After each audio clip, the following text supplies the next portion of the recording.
Hi, everybody at home. I hope some of you are there. This is Phoenix Down Command on Saving Throw Show. We're having a major technical issue where it looks like the capture card in our computer has shit the bed.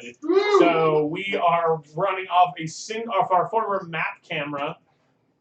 We're taking that directly into the system, and we're getting audio and video through that. The ones in future map cameras. Yes, that's right. Yeah. So we don't need. Yeah, we don't. These We're putting up with this for you.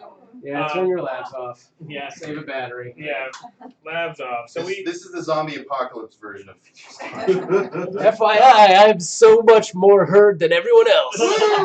For once. So you may not be able to hear us terribly well, but this at least allows us to do today's game. We've got all these wonderful people in here. We're going to do today's session. You won't be able to see the cards necessarily, although I encourage players to take Instagrams of their spreads. If you want to jump over to Instagram. Oh, yeah, the good ones, the key ones. And we'll continue the story here. This will be one of those like famous, we have a Periscope episode of Dark Sun where the system went entirely down. We were able to full on Periscope it. Wow. And then we captured that and put that on YouTube. So this is that. This is the strange mixed media episode. Think of it like an episode of BoJack Horseman in which we did it deliberately, but we didn't, and this is what it is. You can, however, still donate miraculously. Because all that shit's on the Twitch side anyway. So if you're watching us on Twitch, you can use your house bricks. Did you want to enable the right Revlo donation, Sam? Let's see if I can do that. I got a full pumpkin beer in me at this point. We're working extra hard for you, Yes. so sorry, send we have donations our way. we have spent the hour and a half between shows trying to solve this problem, so we're kind of catching up. The thing about Twitch in general is that it is not an exact science. It is, and the like prosumer level of it is definitely not supported by any humans at all.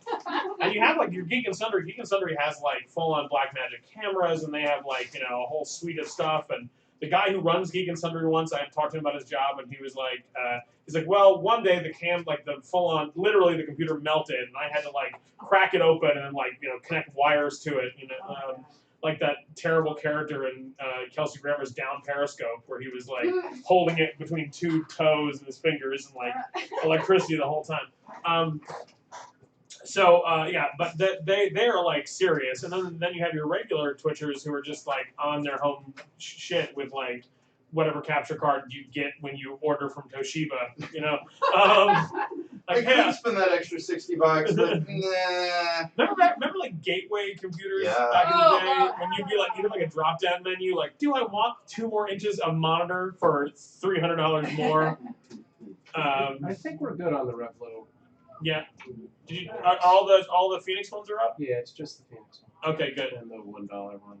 Okay, good. So you can still donate your XP, which is fantastic. If you want to give us rerolls and whatnot for these fine folks, redraws as it is on the show, or if you'd like to, you can make a cash donation, which happens as normal, and you can donate to activate the different flare abilities. We have positive flares, if you will, positive flares, which are all combat based. So, for example, you can allow Mac to let loose the Shadow Wolf, or you can unstick ink and time so that he can attack everyone at once. Or then we have the negative ones, which are all essentially role-play challenges for our various characters, wherein you can make Mac turn in, like, basically be full-on werewolf mode while trying to do diplomatic things. Or you can unstick ink and time in the way where he has to answer questions 5 sentences later, or try and predict where I'm going and answer those. I will do that for you. That's right. And he'll do it for money. So I have no shame. Those are all available, and they definitely still work today. It's definitely a weird way in which to see and hear them, but hopefully you're with us. We'll be loud. Yeah, we'll try to be loud. Proud. Yes, Loud yes, and we proud. will. Huzzah! Haha! So Except for Jeff. Who keeps saying that? what's going on now? We don't have the chat overlay. Just put on Restream chat if you haven't already. It's on the desktop. Oh, is it? I just didn't do that app. Is that what it is? For some reason, that one does not load automatically when you No, restart. it's not one of the bottom ones. No. And Revlo's up, and is D20 Robot up and running? It must be. That's Onkbot. Oh yeah, I thought so. Okay, so you can do all that stuff. You can dungeon. You can do all the rest. And it is going to be a wacky dacky time. All right, so let's go around the table and tell the one camera who we are and who our characters are. We're going to start with you, Mac. I'm Mac Beauvais. I am an actor, writer, cosplayer, the monster of your dreams, that one where you keep getting chased and you can't seem to get away. I think monster of your dreams has a different meaning than you think it means. Rule 34. Well, maybe different than what they think. And I am playing Varya, who is a bitter and is slowly becoming ever more of like 80s movie werewolf. Like the Howling or like Silver Bullet? Silver Bullet, but American Werewolf in London, just a little more anthropomorphized. Copy that. Alright. Being specific werewolf, that's all. Thank you for. Obviously. Yeah. Well, since I'm talking, my name is Michael Holmes. I'm a creative type armed with a D20 and a level 2 tone ska. I work digitally and I play analog. My character is Ink, the Shrouded, who sneaks around and does funny stuff riding on the air, who is slowly phasing out of reality. And yeah, we'll see how that works out for him. Curious. As long as I said a word. Yeah, Okay. sure. Hi, I'm Tara. I like acting and performing and playing dress up and ranting and making things. And I play Idalia from the Devoted School, and she likes healing and unifying and long walks in the Grimwald. And being Nice a time of year. yeah. It's definitely nice any time of year. Home. Yours, but yeah. And she's sort of a blue-skinned, slightly floaty, solar-powered lady in gold armor right now. Yeah. Damn. Good job. Go ahead, Chan. I am Chan. I'm a podcaster and a performer. Just came back from Long Beach Comic-Con. That was weird. That's So about read a right. message to me about that, and I'll explain. I'm playing Eerie, who coming back from his third death is. I feel like eventually he's just going to be a swatch of black against the background with the sound of chains. That's it. That's where he's headed. Yeah. We're the Breakfast Club of Phoenix Wing, Basically. basically. All right, so I've watched the streams, afterwards. I hate watching myself on camera, but I watched this show. I want to watch all the Saving Food shows, but I watch this. This is the show of the things I do. This is what I watch, and I've noticed that I kind of like take this I'm waiting for Bond sort of posture a lot, where I'm like, that's right. What are you going to do with that spread, Mr. expect you to Holmes? die. You expect me to block? Oh! I'm gonna go wait in the car. All right, we're considering our relative camera handicap, I feel like today's show is off to the races. So Turn that. Oh, that's making Oh, noise, God, but yeah. like That's the feed. later. and then we reacted to our own cheering. Who are those assholes in the next room? Yeah. Yeah, that's what I was thinking too. I'm like, God damn, shut up! Oh. Okay, so this wing of Phoenixes, despite being somewhat unnerving to the marshals, the highest ranking Phoenixes who run the Dawn Command, because more so than any other wing, you are made up of and slowly becoming progressively more monsters. I think they're half concerned that you're actually some sort of strange manifestation of the Fallen, and half concerned that after a while you'll be too IP infringing, because you're basically becoming the classic movie monsters per se, and classic movie monsters. And the kid from The Ring, which is essentially what you get now when you go to a Halloween Horror Nights. It's like, ooh, it's Dracula and the Wolfman and a current movie that we found and could license. Okay, if you know where there's a haunt that has the classic movie monsters, let me know, because that shit is not showing up anywhere.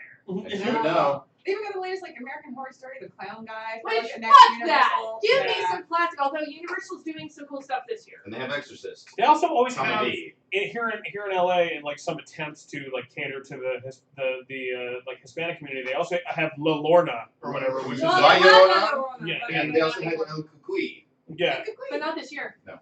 So they're getting they don't have the classics, and they're less culturally diverse. Good Speaking of job. which, if you want to come to Halloween Horror Nights on the 9th, Order Nights. that's a different event. Little Jack Horners. Morning Halloween nights. Too much. Halloween Horror Nights on the 9th. If you would like to meet people who are playing monsters in this game, come find us. We'll be walking around with the other monsters blending in. I'll probably still have blue hair at that point. Anyway, let's go. Okay. So they're a little worried about you guys, but you guys have also become the sort of forefront, the tip of the spear against the chant, which is the most, maybe not the most dangerous, but certainly the scariest of the manifestations of the dread. And again, if this is your first time joining us, and God, I hope it isn't, because this is a terrible way to watch this show. Then the chant is sort of like an infectious song that people start singing, and when you start singing it, it sort of takes over your body, and you continue singing it, but you also attack people, and people who are susceptible to the chant start singing along with you, and you become a big mob of singing, chanting people. And people who aren't susceptible to the chant, they're immune to the chant, are not immune to rocks and sticks, and that's what you pummel them with until they are dead. And then chanters wander around, basically as chanters slowly fill up with ectoplasm. And when they eventually run out of blood, good idea, Sam, we'll talk about that in a second. When they eventually run out of blood, most of them die. So chants essentially run out over time. When they run out of bodies, the entity that animates the chant fades out. But some of them become whisperers, which are a sort of like leader chanter, and they are like levitating sort of poltergeisty monsters, and they're a lot more sustainable. But they too eventually burn out. And then eventually the last sort of defense against of the chant against phoenixes like yourselves are wailers, which are like basically undead versions of chanters that are animated by phoenix energy. And you've encountered all three, and you've also come out alive, as alive as you ever do, several times in a row. So now, after the successful attack or reclaiming of Mordenford, Madenford. I'll get that. Yeah. It's yet another version of the town, but it's set in Madenford.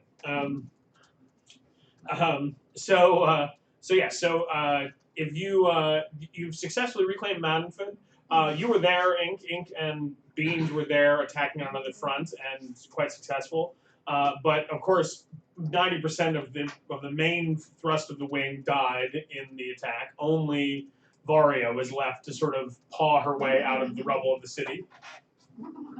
But eventually the city has been, now there are like full-on soldiers and battalions and barracks here. Because you've recaptured the shard, which you've come to understand is somehow connected to the energy that creates the chant, they feel comfortable returning to the city. They haven't let civilians in yet, but they've let everyone else in. Going forward, Sam suggests, if any one of you has Periscope, that you or if you can download Periscope, you can Periscope as we play, and you can Periscope your spreads if you so want, and people could check around. That would, if they so chose to. Does everybody have Twitter? Yeah. Yes. I might be able to pull Twitter feeds in. Oh, really? Yeah. It might take me a few minutes to get everyone set up. But if we tweet pictures of stuff, you'll get them? I think so. Okay. Well, follow us on Twitter, because this is going to get fun. Michael _R Holmes, because I rage quit Michael R Holmes one day. Also, The best Holmes kind of beer meat. Oh yeah. What do you want? Dead guy or Whatever the dark one. boozy root beer? Oh, I had a Girl Scout stuff fresh, but I've never done it. Yeah. Down Too late. You already got this. What? And Max got some. Yeah, that's what I had earlier. Oh, And where also Facebook, Yeah, we could Facebook Live it as well. if my phone is talking. Wait. Um, The news is dead. Hold on, sorry. Man, thank goodness you're not an anchor. I'm sorry. I'd like to retract my last statement. should we like individually do it, or Yeah. just send Phoenix Dog command? No, I mean if you want to tweet. Secret group. When I get home. Right. Yeah. Sorry. Wait, okay, so wait. No. I'm a dummy. I'm always a dummy. Okay, so I'm gonna go ahead and go on Facebook Live because I can. So this is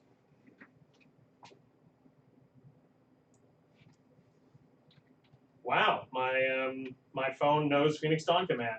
What are the this must be so enchanting for you folks back at home. Setting things up, music. All right, so we're playing Phoenix Dawn Command here on Saving Throw Show, and because the main cameras are down, we're all contributing some media of our own form here. There's what appears to be a mirror image of me, but it's not. It is actually Michael Holmes with another camera. Hello. See, I'm not waving. Hi, everyone at home. Okay, so here we go. So I'll put this here so you guys can sort of like vaguely see see what's going on. Yeah, let's, Is that I'm propping mine up on a can of Pringles. This is so going to be the my Michael ships- Holmes cam All right. here. Wait, hold on. What is our best bet right now? Just tweet pictures and Okay. things. But we haven't actually Sax started Carr combat, live, so it won't necessarily do anyone any good. I'm just basically taking a Sax, is that Facebook you're on? yeah. You just do it like a status, and that should be one of the options. We're learning so much. Wait. Oh, are you on your page or on your personal? Okay, so for anybody who's watching this live stream right now, we're doing Phoenix Dawn Command for the Saving Throw Twitch channel, but we're having major technical difficulties, so we're doing a little bit of guerrilla style video right now. And it's exciting. And for those of you who are watching now back home, this is a little treat for you if you want to go back and watch the recording of the stream. This is the perspective of the DM's chair. So we say everyone's there. Hi. That's where control booth is right there. And then this is the little screen where we get your donations on. You've probably seen us. And then for me, there's this picture of Amy Warple and Tracy King, who always kind of bore in my soul every Saturday. That's one of my favorite Amy pictures. And then these are the maps that we have over here. That these are all from Monday Night Dungeon Fight. You guys having fun yet, chat? Hey, what's up? Okay, so I'm just going to put this down, and you guys can sort of watch generally as we play. And you'll mostly hear me. Gonna try. You know what? Okay, I don't know what I'm doing. Yeah, I don't think anyone knows what we're doing. This is not designed to handle this. Oh, here, Sam Proof, do you want to come take my phone and you can actually just watch the game from a wide shot on the That's what Facebook Live? we're I think doing. I at least know what I'm I doing mean, like right from now. here? No, I mean, like from where you I are. don't use But that's Twitter The same as Yeah. this. Oh, I'm Well, on we might Facebook. as well at least. Okay. Yeah. Nobody's watching, so I think I might stop going live because it's also gonna kill my battery. Yeah. Oh, that's true. No, we can't turn this on if we don't. Sorry. I will continue to Instagram them. Mhm. Okay. We're gonna set this up now against the mystery clock So to. the battery on this phone dies. You know what Yeah. it is? Mhm. Some This is a players- manifestation of the dread. That's right. It's called the pain. The pain. All right, so here we are. So you can watch us if you're not watching us on Twitch. You can watch us on Twitch, although it is a weird wide shot because all of our systems are down today. But we are doing the best we can. All right, so Sam, you got everything up and running there as best you can. Working on it. Yeah, I mean, I'm working on getting some of these in. Okay, We'll cool. see. All right, so you after you reclaimed Martinford, they sort of the those of you who died in that fight. Yay. When you came out of the Imperial Fire, the Council of Marshals was there waiting for you, and they had already assumed what your next move would be. So they guessed that you would be successful, or at least assumed you might be. And so they wanted that when the two of you come out of your crucibles, they have a mission for you to take back to the rest of the wing, which is that they've started suspecting that these shards that you're recovering and all the sites of the chant outbreaks may themselves be the causes of the chant outbreaks, right? So if the shards are the initiators, how do they get there and what causes them to activate? Well, they have reason to believe that the shard may have traveled into Martinford with a group of people who came from a fortress town in the nearby mountains. So if you see that Martinford is here on the Verdant coast, and there are these mountain ranges around here on the coast, and there's a fortress town in one of the mountain ranges that was sort of designed during the war to deal with sieges that were going forward. And one of those fortress towns, they tend to be very insular, and they had received a goods transfer from this fortress town very close to when the outbreak took place. And Winter has been doing some research, and she believes that if you kind of track where the chanter mobs originated, sort of if you look at the sort of threat, the radar of that, that it comes back to an area near the goods warehouse that would have received that delivery. And incidentally, while it had not been terribly important up until now, that fortress town has basically not been heard from. So they've decided to dispatch your wing to essentially follow the shard back to its source as best you can. So they've done so. And they give you a map. They've also warned you that they believe the fortress towns, because they were created during the war, may have been specifically either chosen in natural outcroppings or insulated through magical activity to be to like sort of protect them from magical attacks. But they're strongly concerned that that will disconnect you from the regular Dawn Force that usually replenishes you and revitalizes you. So in a very rare move, because it is legitimately almost impossible to do, the devoted marshal has essentially created 4 like vials, if you will, of fire essence that are going to travel back with you to Martinford, and one use only. You can sort of crack them open, and it will be as if you had experienced Dawn. It's actually significantly more healing than that. It'll probably heal. We'll say it'll heal 3 wounds and twice your rank in Sparks, and you can only use it once. But once you go underground into this fortress city, you may not be able to access your regular healing methodology at all. So that's the best they can do for you. Dawn juice. Can you shape this into something like a bowl of soup? They can't now, but Varya, I'm sure we can find some sort of suitable vessel when we get to our location. I will make it my mission. Is that okay? I'm not making fun. He's just getting really snarky. A little bit, yeah. I say, I've been reading joke books in the Crucible. There's this tome from an alternate dimension called God, what's Paul Reiser's book? Paul Reiser's book? Yeah, didn't Paul Reiser have a book? Something good? Let's Parenthood? There's this tome from an alternate dimension called Flossy Pads. He just, no. Don't look like that. You're so fascinating. So the march to the fortress city is relatively short. However, the fortress city has essentially 2 parts. It has what could be considered the sort of active city outside of it, and then it has the fortress itself, which is an entire city's worth of habitation, but is not normally in use.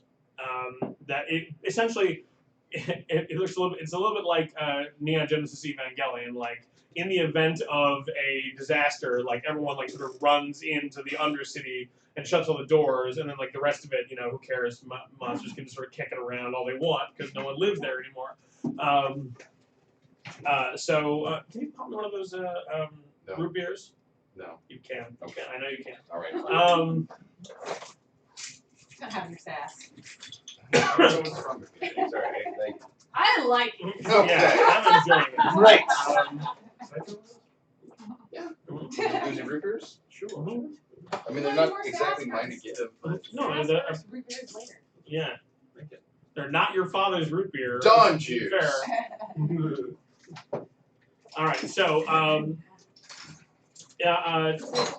the town sort of spreads out. Now, the town is the outer town, if you will, is it's fortified. I mean, it's not the fortress, but you wouldn't know. And so there's this sort of mountain range going up behind it, right? And you imagine like you have this sort of townlet outside of the mountain range, and then you have like a gigantic sort of, you know, like spiked tree trunk fence that goes out around that in a big loop that connects to sort of the mountainside. And there are like full-on guard towers and everything. And this town hasn't been heard from since, you know, long before Martinford fell, which was months ago. But there are clearly signs of life and movement as you sort of come over the horizon line and see it. So it's not empty. It's just not active. What do you want to do? Eerie, shall we sneak ahead a little bit and see what we can find out? Does it matter who's trying to kill us now?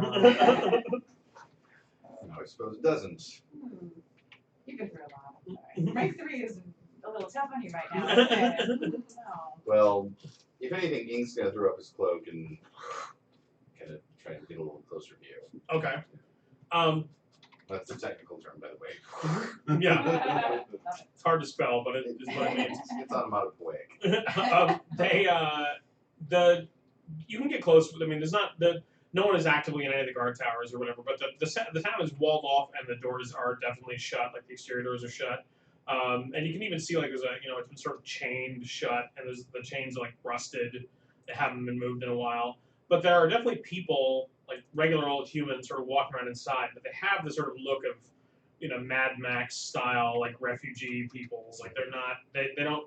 It doesn't look like the town is in regular operation, and there doesn't seem to be many people around inside. Should we speak to someone? I'll hang towards the back. You can do the talking. All right, fair enough. How do you want to get there? Do you want to approach the door, or? Yeah, I mean, perhaps you should just be polite and not. Make sure they don't feel threatened by us, certainly. Certainly. It's just dispute. And you're just behind my little cape. In a world where Varya fits behind your cape. Very much so. No, I'm just the muscle. I'm just the muscle in the back that's like. It's always tufts of fur peeking out from behind me. Yeah, let's freaking knock. All right, let's do this the neighborly way. All right. There's like a cut off piece of one of the sections of tree that's just like there, and there's like a long leather cord with like a heavy wooden thing there to like hammer on to get attention. Not that you guys need it. You guys could just like punch the wood and be fine. So you knock, and there's a fair amount of scuffling that goes on in the city, and eventually, a sort of dirty, but older looking sort of person, escorted by a couple of guards who have sort of, like now rusting spears, sort of comes out towards the gate, and through the gate, like through the slots in the gate, sort of eyes you, and we haven't had visitors in some time. I'm afraid the city is closed to visitors currently. You'll have to move on. Mardenford is a day's ride in that direction. I'm sure they'll be able to take care of you. Would you mind if we had words with you first before you send us on our way? We hope to ally with you, actually. Well, we're having words now. So if there's anything we can do that doesn't involve us having to let you into the city, I'm afraid it's of vital importance that we keep strangers out. We're here on official imperial business, and I'm afraid that Mardenford has been compromised. Really? Anyone want to make like a grace check, or like basically making perception rolls, however you think it's best. Observation? Sure, make an observation check. I can do 10, and if you guys want to burn sparks, you can bump me up on that, but I don't. Well, they can't burn sparks for you. No. But she can Well, discard. no, because I actually have card, Heart of the Wing, where Oh. each spark that you guys put down adds 3 to my spread. So Oh, nice. is 9 okay? Yeah, that's fine. Okay. Oh, so that's 10, 11, 12? So yeah, 12. 15. Okay, you Thank you. Whatever. you feel, I mean, certainly this guy doesn't want to let you in the town, but you feel like his motivation is not, Sinister. no, more shameful. He has a secret, and it's not like a, it doesn't seem like it's a secret of, like, he's not trying to get away with murder so much as he just doesn't really want anyone to know what he has done in sort of a shameful way. Mm-hmm. So that seems to be the motivation that you're sort of reading off him now. He continues. I'm afraid my orders are not to let anyone in the city, and I don't have a superior officer on this side of the airlock to give me any other orders. So feel free to camp outside the walls, or to send for more help, but until I get better orders from someone who has the authority, I can't let you in. And maybe you feel like, Mike, this guy has the authority, but he just is choosing to abdicate to mysterious leader. Perhaps you can gently convince him to let us in. See what I can do. And I think she maybe sort of diffuses a little bit of like a calming glow as she speaks to him. You may not understand. We may be. I understand that you are helping your people, and I commend your efforts.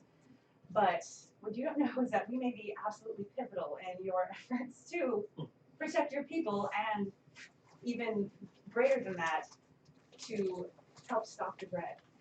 Make a diplomacy spread. I see the grace or intellect up to 3. Ooh, lovely. In that case, all right. So I've got 5 from. Oh, sorry, my skill specialty. I'm going to do intellect for 9, 16, and I can totally see that. I don't know. 100% definitely works. Numbers. All right. Enhance. Pause your screen and 4, 3. Okay. 4. and there. So what is it? So that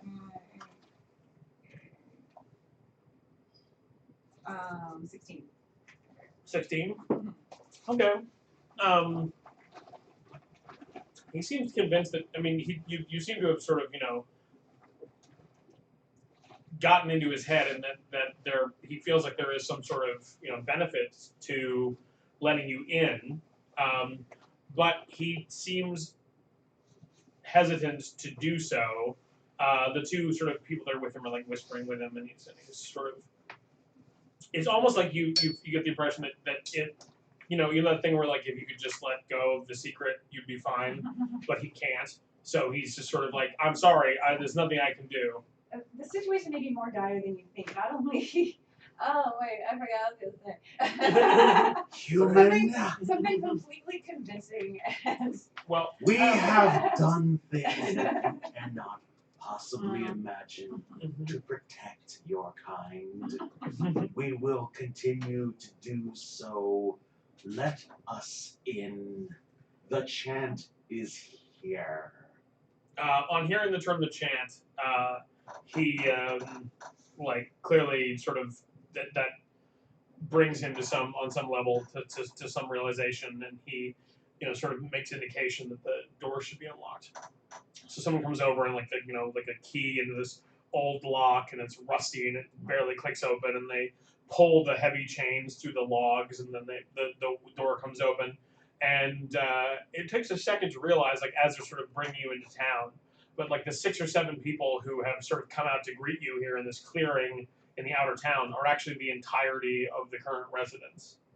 And in deference to getting you into your next stages, they essentially say that they were put on, like, they were on the outer guard. The chant, that there was a chant outbreak here too, right? Just after they sent that shipment to Mardenford, Madford,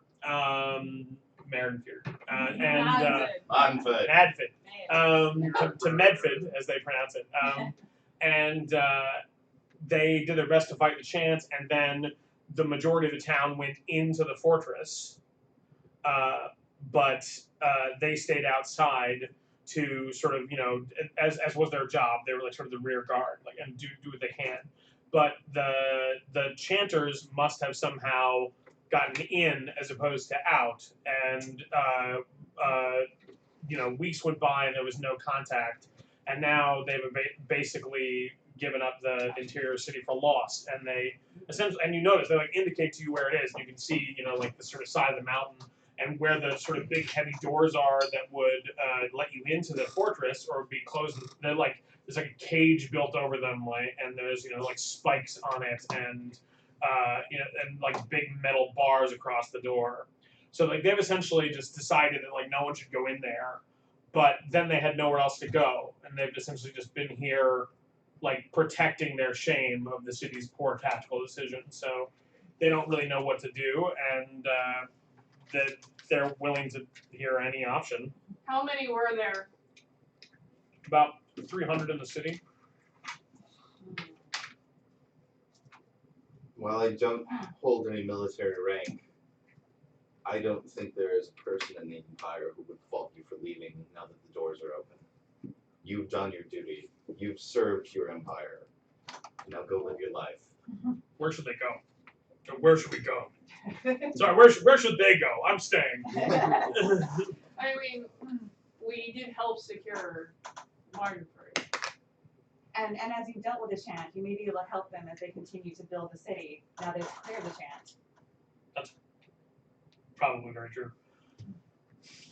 They agree to sort of pack up and head out. It's going to take them time to sort of, collect their lives. And to the best of their ability, if they're capable, they're going to let you into the city. Some of what they did to the doors is permanent, but they unlock other things and they sort of pull down some sort of stanchions and barricades. You guys, crispy M&Ms are partially produced with genetic engineering. Of course.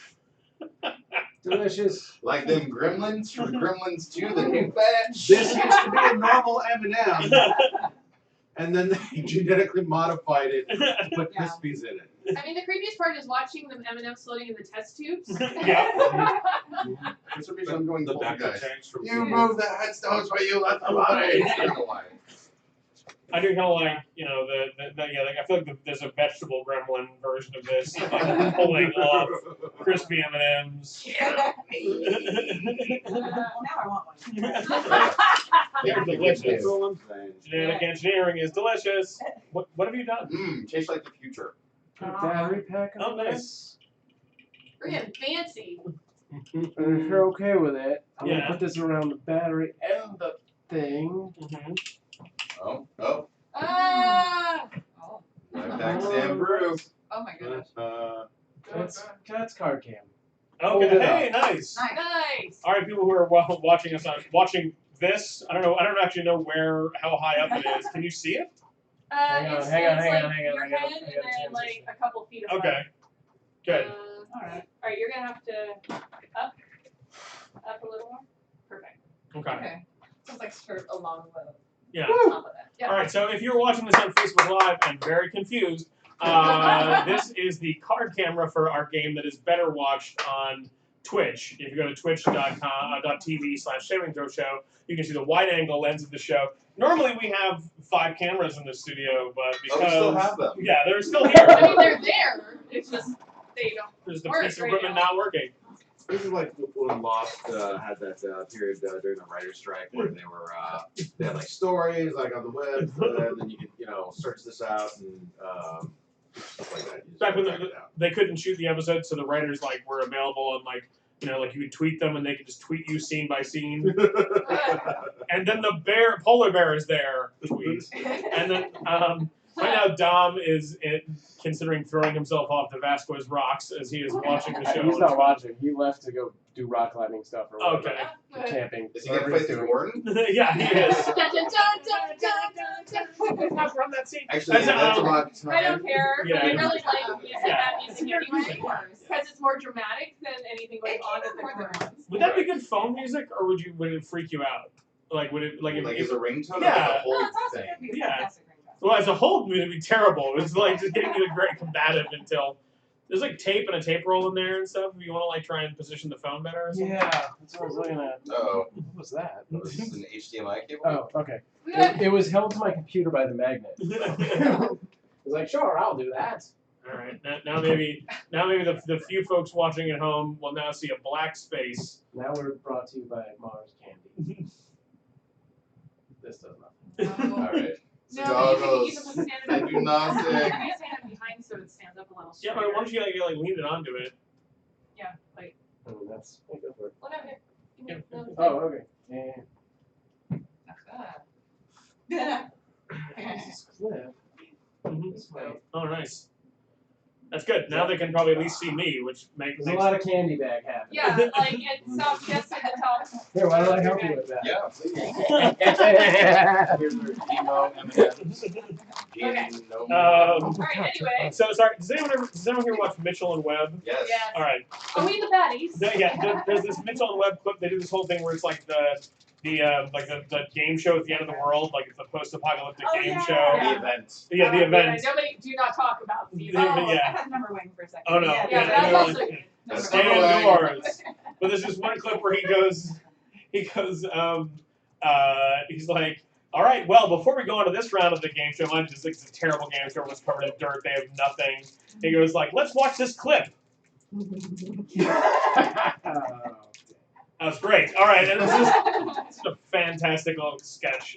I love Mitchell and Webb, and I really wish I was David Mitchell more than anything. That's All right, so you guys are going to have to do something to get the main doors open, because they're not only they like essentially permanently fused together on this side, but they were probably bolted on the other side too by the people who sort of stormed in to deal with the chant. Should we question the remaining townspeople before they leave, just to figure out anything about the shard? Yes, I mean they're not going anywhere for a while. Okay. Not going anywhere for a while. I'm ready. So what questions do you have for them? So we have reason to believe, if you have a moment, sorry, just put that down for a second. So we have reason to believe, not you, but you're right. No, I get it. No, it's very good scene work. That was good. Yeah, it really helped us find the moment. So now that you're free to speak, so we have reason to believe that something that may have enabled the chant to take over Mardenford may have come from your town. They don't like that idea at all. No, and no one is blaming you. Absolutely, these are crazy times. I understand. No, it's release your guilt, release your fear. It's useless. Mm-hmm. Is there? Is there anything you can tell us that might help us understand what may have come from here? Has anything been anything unusual? And again, you have nothing to fear from us, and we won't blame you for anything. But if you would like to share with us anything that could help us, because we've had success in dealing with the chant, and this can only help us tenfold if we knew. They probably know less about the chant than you do in terms of how it operates, and so they don't have a lot of frame of reference to give you an answer. They will say that when the chant outbreak was starting, it was sort of in the outlying initially. It either started in or was contained to some of the outlying sort of farm space, and they felt that some sort of dark magic or misuse of magic may have caused it or have brought on them, which is not an uncommon feeling for people during the times of magic to sort of feel like that was happening.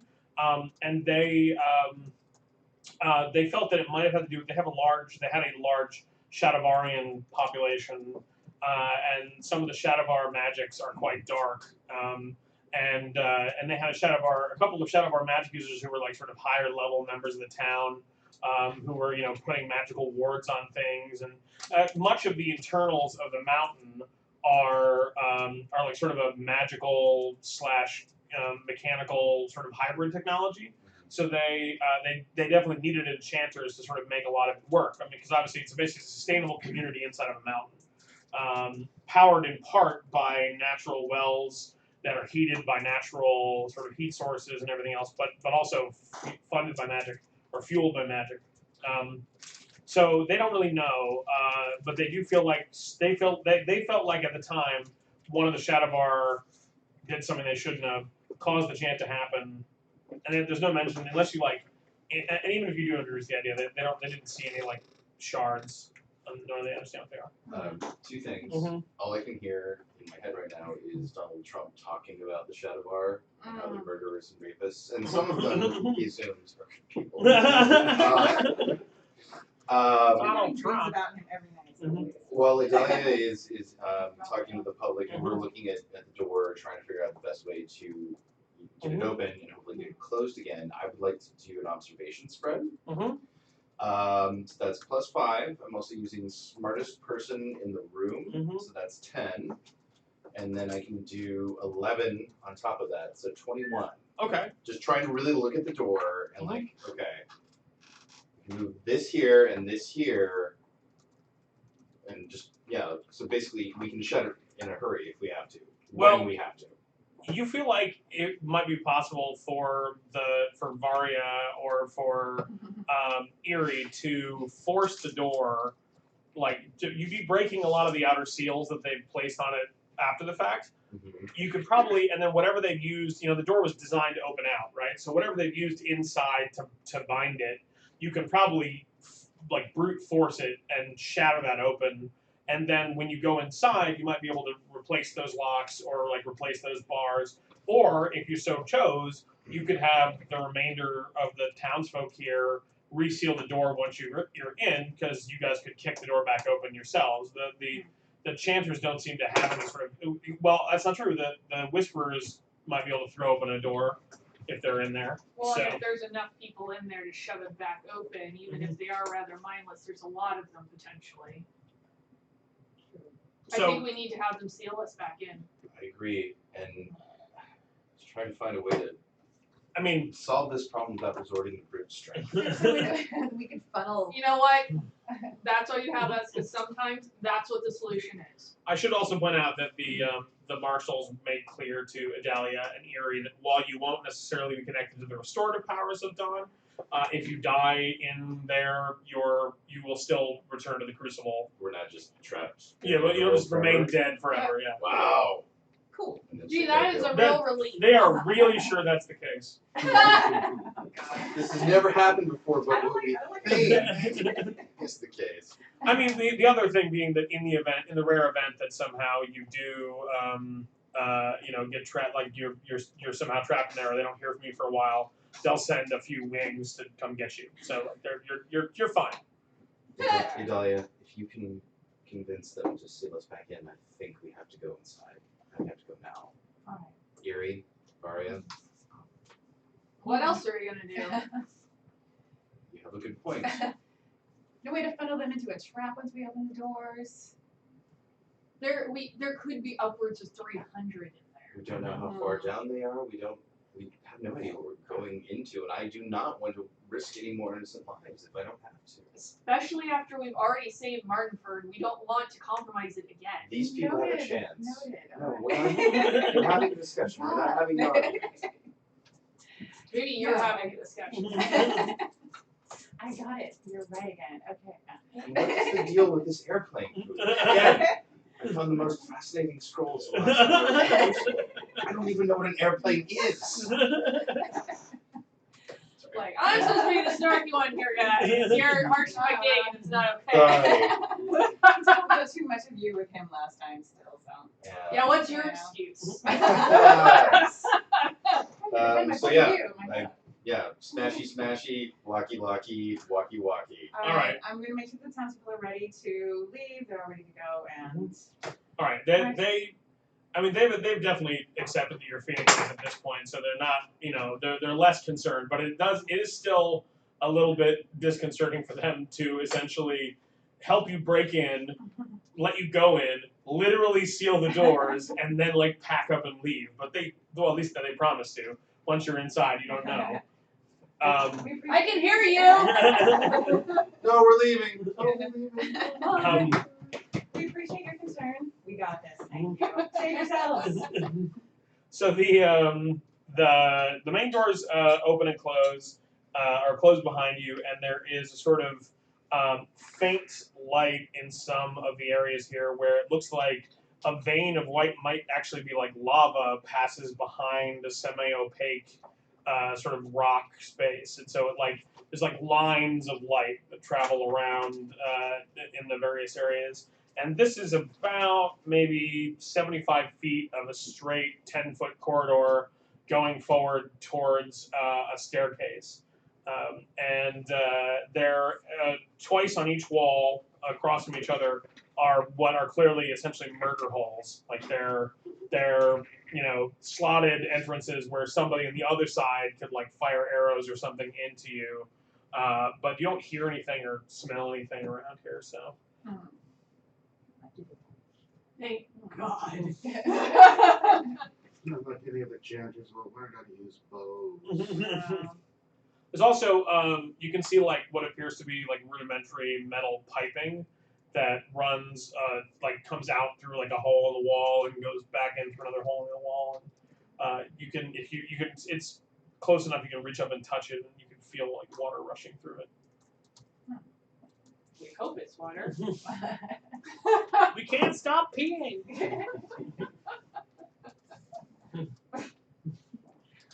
Well, okay then. We should just go now. Okay, I think Forward, march. it's our only option is to go forward.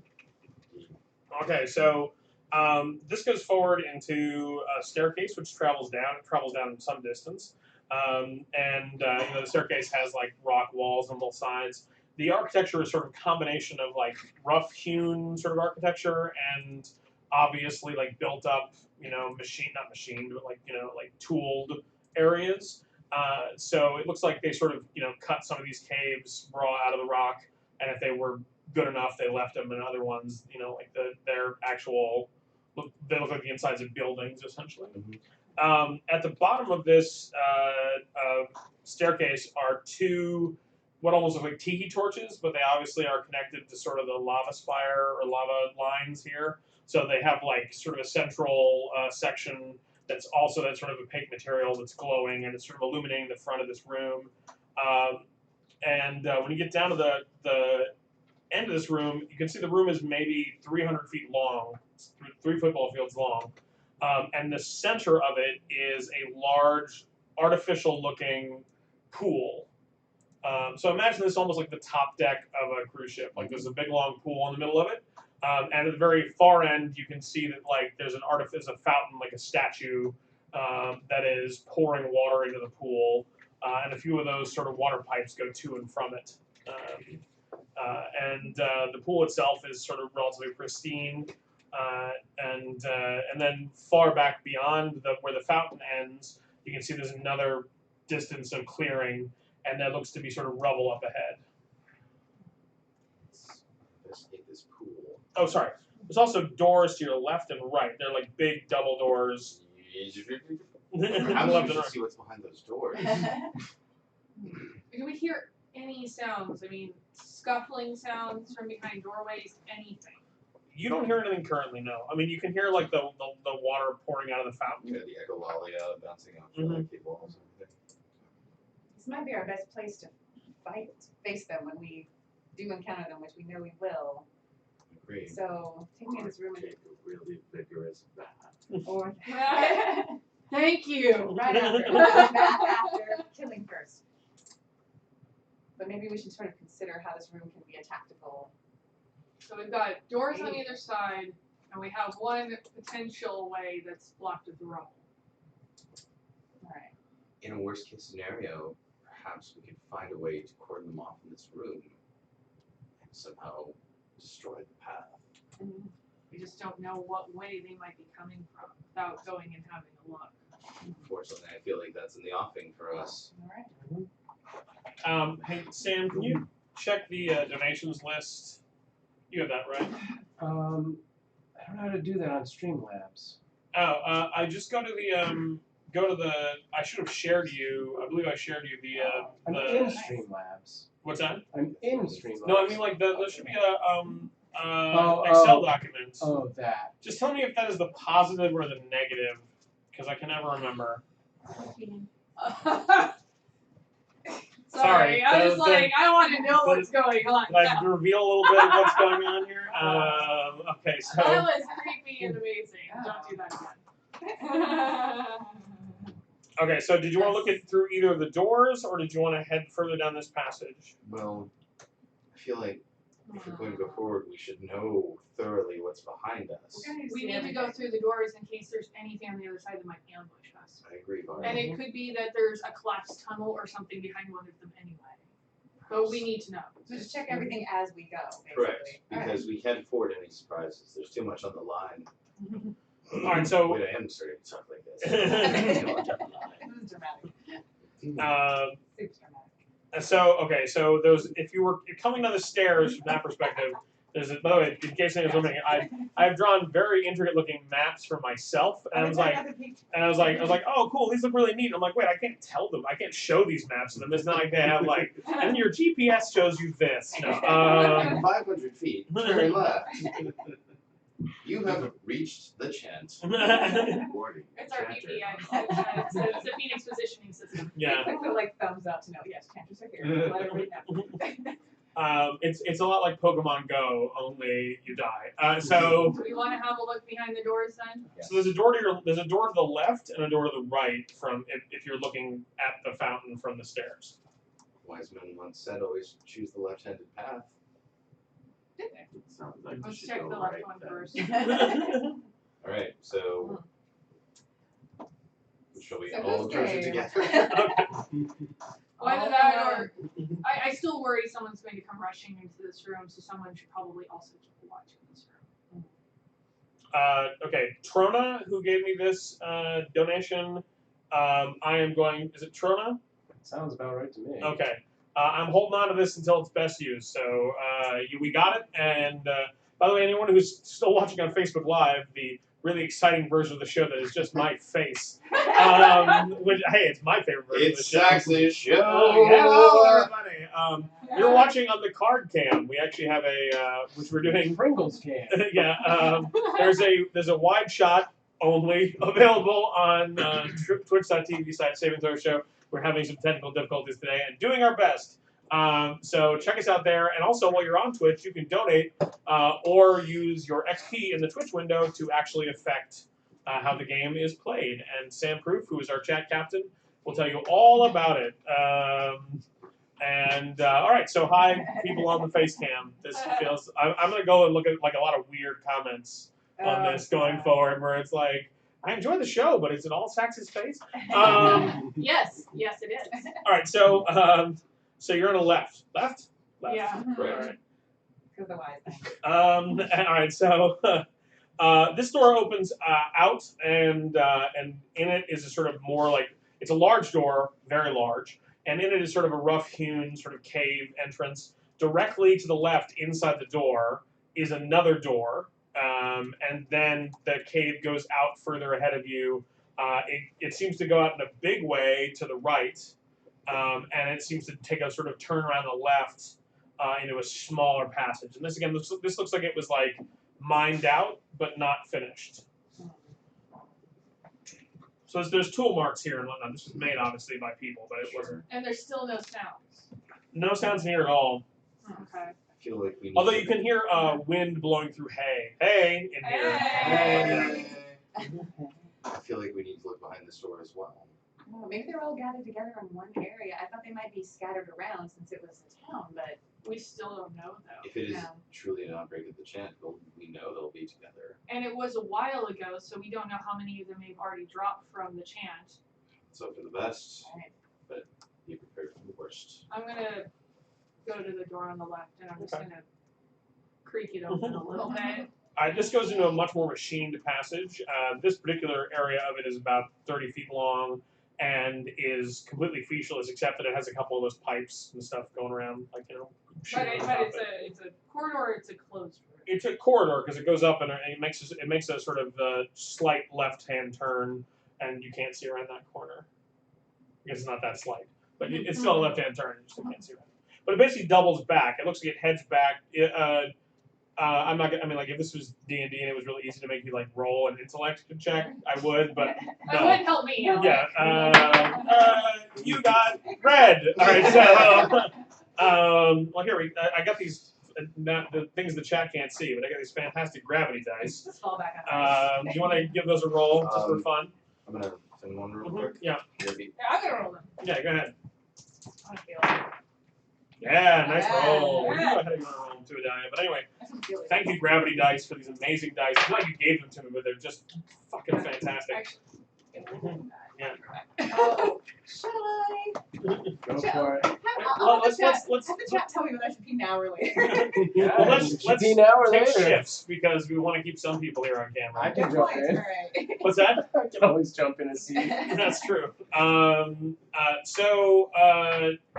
They're able to determine you can pretty much guess that this doubles back towards where those murder holes were. So whatever this room is probably looks out of those. All right. You don't know any more than that, but that's it. So. Might be useful. So while they are not with us, Chan, tell us a little bit about your second and third crucibles, which you're thinking of, I guess, now as we're standing in this cave. This reminds me of my distant The second crucible occurred after. I don't remember when did he die? Did He died in the first game. He Right? died burning out that Shard. the shard. Yeah. So it was a shrouded death, sort of death for the pursuit of secrets. He basically had to live that next 1,000 years, or that one night over another 1,000 years. After saving his mother and saving the life of the guy who killed her, he tried to find out who had done it. And over again, he would keep trying to track back to find out what happened. And the very last time he saw that it was one of the fallen folk who was behind it, somehow leading some sort of organized crime type situation. He died before he could see his face. The most recent death, because he died from the chant, just sort of being in him, he found himself in a featureless room with his own body there, and so he had to basically dissect himself.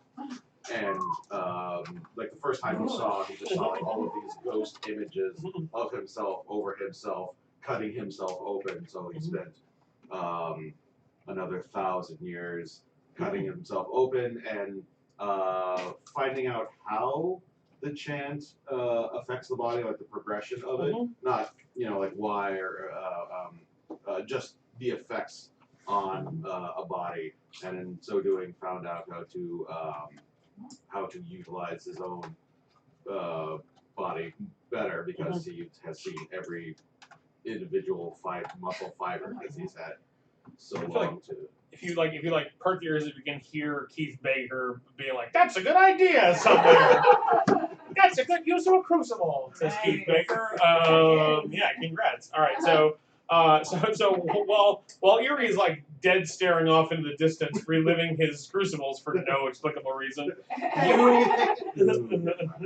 thinking about hugging. All she ever wants to do is hug you, but she's so nervous. I'm like, is it now? I'm like, oh, I'm gonna let them have their moments and just keep rolling on. So you determine, you're able to intuit that this room, that this hallway would double back in such a way that it would probably lead into a room that wasn't the other side of the murder holes you saw earlier.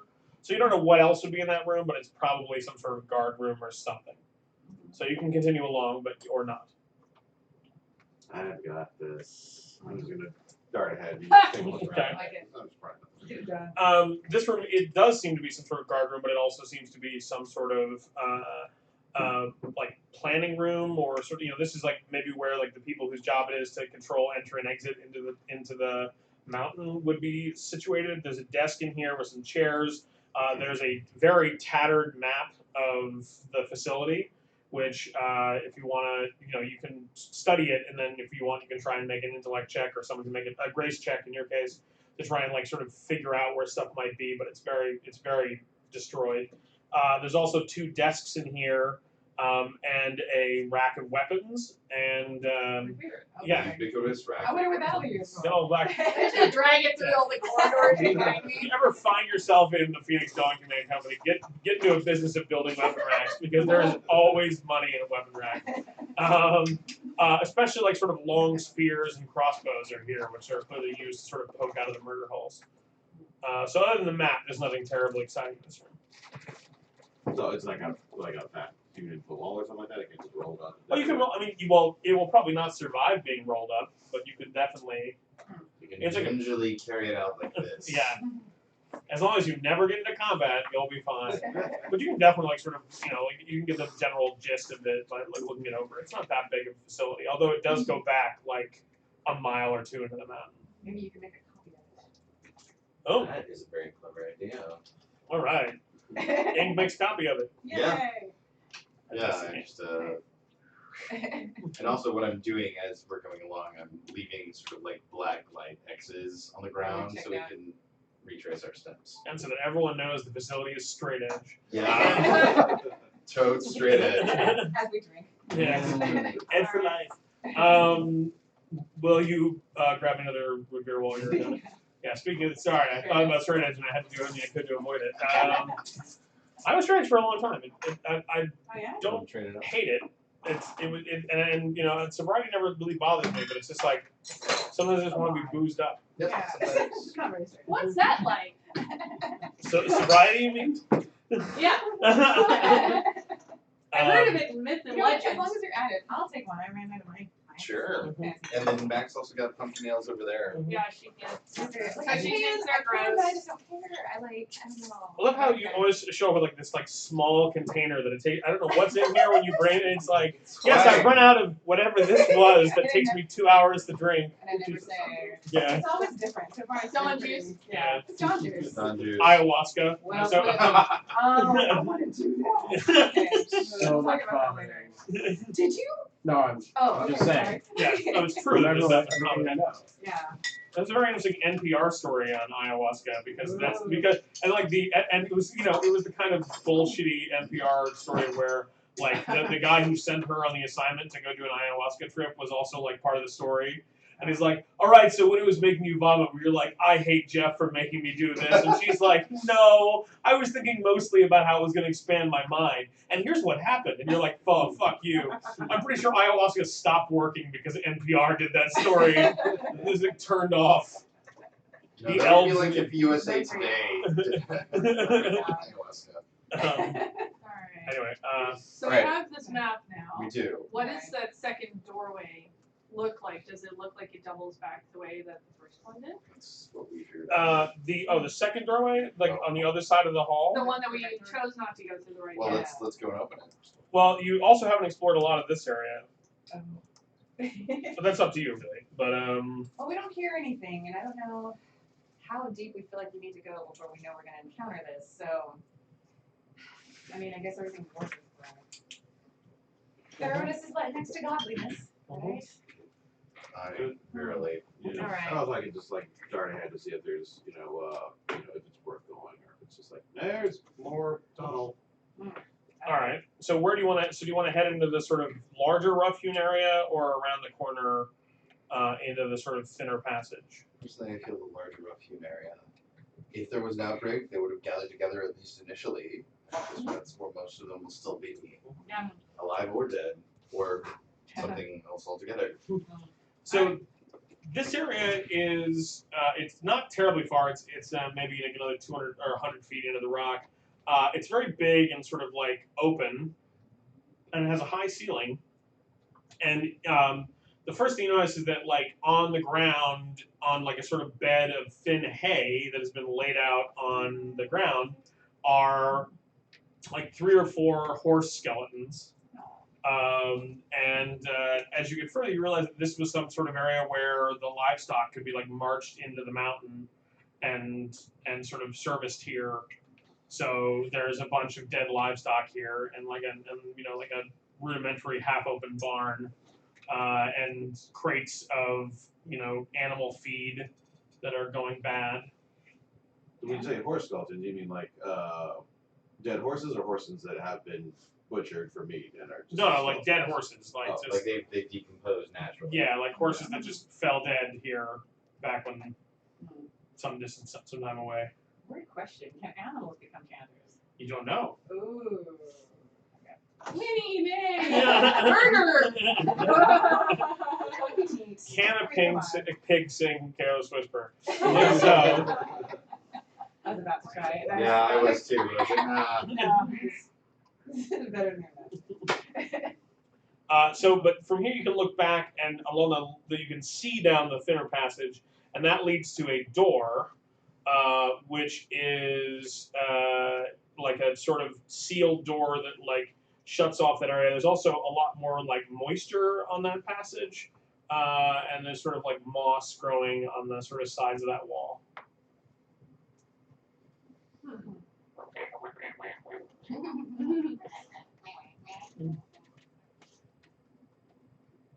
And the narrow passage is very long. It is not. Why did no one do that when we had all those goat videos? It must have been easy to pitch shift them into it. Come on, editors. Goats doing Careless Whisper? If there are survivors, I pray that there are, they would probably try to congregate near some place where they can drink water. That's what I was thinking. Is it somewhere that's wet, and there's going to be something to help sustain them. I feel like we have to press onward. All right. All right. So down that thin passage, you get to the door there, and that door has clearly been secured from the other side. Awesome. However, after only, well, what do you want to do? Knock again with our usual Yeah, I was politeness. gonna say, knock. Dawn command. Here to help you. You guys want some cookies? All right, so knock, knock, knock, and then very quickly Worth it. there's a like huge slam back as you can hear the full force of some sort of terrible mob clashing against the wood of the door now that you've been indicating the other side of it. So as the camera focuses back on us, we start backing down the hall. There's like, well, the survivors would have come here, but apparently they didn't last very long. There's another huge slam, and the door like cracks and splinters. Oh, we found something. All right. Do you want to do anything before they clearly break through? I don't know if there's anything we can do. There really isn't. We can try and just Might make be sure. Write it down. I mean, we can try and bottleneck in here, or we can move into a larger room where we've got more room to move around. We know that they're Well, coming. Go back to the Right. murder holes. Mhm. Try and drag the desks back. Okay. As much heavy furniture as you can. Just try and jam it up there. Okay. I agree with that, Slow it Eerie. down. Yeah. Yeah. All right. If you work quickly, you're able to get a fair amount of the furniture sort of jammed into this hole. You can, again, you hear another sort of like large slam, and you can sort of feel that ionized air of like a telekinetic blast. So they're probably whalers. Not survivors. Burnt out Christmas lights. Burnt Christmas lights. Why will no one tell me? It slams again. You could back off it, and maybe they would discontinue because they are whalers, or you could stick around here and see if they make it through. Well- Since we don't know how many more of them there are, I prefer to avoid direct conflict at this moment. I hate to agree, but I think we need to back off. I agree. Yes. All right. Well, there are no more ways in or out of these passages, so you have to go back to the pool room. Okay, so let's, when we get on the other side of the door that we came through initially, maybe is there any way we can barricade that? Geez, that would require. Well, okay. With Some of the rubble. if you manage to go, if you go back into like where the horse equipment is and take some of those like barrels and stuff and drag them out with you and then barricade them on the side, Yeah. that let's would do be that. something. We also have the rubble from that other one too. Yep, that's true. All right. Yeah, Alright. so let's move quickly while Okay. do some shit. All right. So you manage to barricade that door a little bit. You don't hear the whalers, coming up against it. So they're clearly still stuck in another hallway, or something. So now there's the door directly all the way across the way that goes back out of this room, or further down the pool room towards the deeper into the mountain. I say we keep on going as we go. I say we go to the right door and then continue to move forward. I agree. Let's see what's over there. All right, this door is also opens in, and there's a big rough-hewn passage. You can see that as it sort of comes around a corner, it heads to its right. It starts to slope downward. There's also another door here directly to the right, which looks like the mirror image of the one that led to the murder holes room as before. I feel like we can leave that one be for now. Continue. Yes. All right, so heading further into the passage, this is very wide, almost maybe 50 feet wide, and it goes back another like 60 feet, and this is clearly storage. There are maybe 30 or 40 sort of barrels here. There's like a wall, like a warehouse wall of crates that are sort of placed into the wall that must contain various supplies. There's also 2 large sort of beds of what seem to be essentially rudimentary hydroponics. They're overgrown and then dead. So like they grew for a while without being tended and then dropped off. There are pipes coming in from one of those holes in the ceiling that they're like copper, if you will, pipes, and they go straight down in a diagonal into the beds. And then from there, like they're run off in like thinner line pipes that run along it hydroponically. So it looks like this was where storage/food production may have taken place. You'll notice that ink is kind of scribbling on the air like he does, but he's eyeing the pipes very specifically while he does that.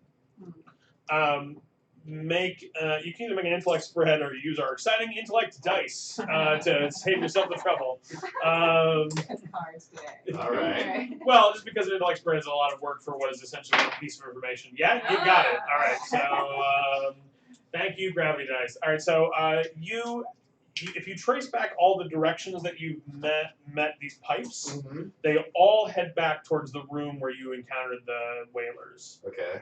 So that must be the source of, or at least that's where water is coming from via these pipes. Well, I believe our ultimate path leads back the way we've come. I believe we should press onward, see if we can find any survivors, or at least determine what lays ahead of us. If it comes down to it, I do have a theory that I hope will work, but let's wait and see. All right, great. Okay, so you have to return to the pool room from here. The pool itself is maybe another 50 feet long. It still looks relatively pristine. It's clearly being fed by those pipes, and then it must empty out somewhere. Does anyone want to smell it, touch it, do anything with it? I'll do it. Yeah. All right. It's warm. It's warm enough. And actually, when you get down close enough to the ground, you can feel like there's a sort of ambient warmth in all of these caves. And so it's clearly warmed by some source. It's actually very soothing. I mean, under the right circumstances, it would be. Sure. Dead ahead of you, as you head towards the back of the cave, there are 3 branches of passage that head out. There's one very clearly large main door entrance that is shut, probably not locked, but shut. There's another entrance. There's another passage to your left, which looks like it sort of almost mimics that of an urban street. It sort of has windows and stuff cut into the walls, and that goes some distance and then sort of fades out down a staircase. Then there's a passage to your right, which has a sort of a different kind of flooring to the rest of it, and it goes through a series of open doors towards a passage to a room you can't see. But in the middle of this room is what looks like the remnants of a pitched battle. There are sort of skeletons and corpses. There are figures in armor sort of pushed over wooden barricades. And as you get close enough, a relatively small swarm of whalers raises from the various somewhat intact corpses. So we're gonna need a torch here. Roll for initiative. That is the sort of wonderfulness of these kind of games. Is there is no. I love that not rolling for initiative because that sucks. When you're like, I have an idea, but apparently I don't have it fast enough, so I will mill around while combat happens around me. There's a torch. So 6 seconds later, my party dies because I couldn't act. Whoever wants it can take it because they're sort of pulling themselves up. It's half the size of a regular Chandler or a whaler mob. All right. Reacting quickly, I'm going to go ahead and use Ruthless and just dive in. Does the deck just give you that when you is it always your first draw? It's so amazing how consistent it is. So I'm going to use that, and then there's any sort of military implement that's discarded here, plus the fountain and the water would all count as environmental objects. Yeah, show the camera. That's, What's that? I'm waiting. Okay. I'll tell you in 20 minutes. so that's gonna go ahead and give me 5, and then I'm in range, so I can lay down my cards anyway. Nothing. So I'm gonna go ahead and play race cards. Thank God I can play them with both. So that gives me 5, 8, 10, 12. Okay. 14. 14. Mhm. All right. So, and what does this attack look like? Since they surprised us really quickly, I'm just going to not even worry about anything in the room and just launch at them and just like rake them with claws. Okay. You managed to put a few of the corpses out of commission in relative order. The rest are like slowly getting up and doing the sort of broken, terrible chant that they all do. You guys have one more action, or one more of you can activate before the. May I? Yeah. Thank you. Okay, so I'm flipping over Dream Shadow so I can become hidden. Okay. That doesn't, I don't get to draw because of that or anything, but I'm also using Wound Binding, so I'm burning a spark and a protective ward on her. Oh, that spark goes to them. Okay. It happens. I mean, you don't have much choice about it other than not to spark. Sure. And so I can't make really good attacks right now. So Okay. You can discard a card, remember, and draw up at the end of your turn if that's of any use. Actually, yes, I'm gonna do that. I'll give you something. Nothing. All right. Well, there it is. All right. So. I'm good. They're gonna let out a spectral or a telekinetic blast. This will be, we'll say, a rank 7 because they're at half strength, and they spend their spark to do it. So it's rank 7, and all of you are targeted. I got it. So I'm using Untouchable, which gives me base 5, and then 2 grace. So okay, kill him.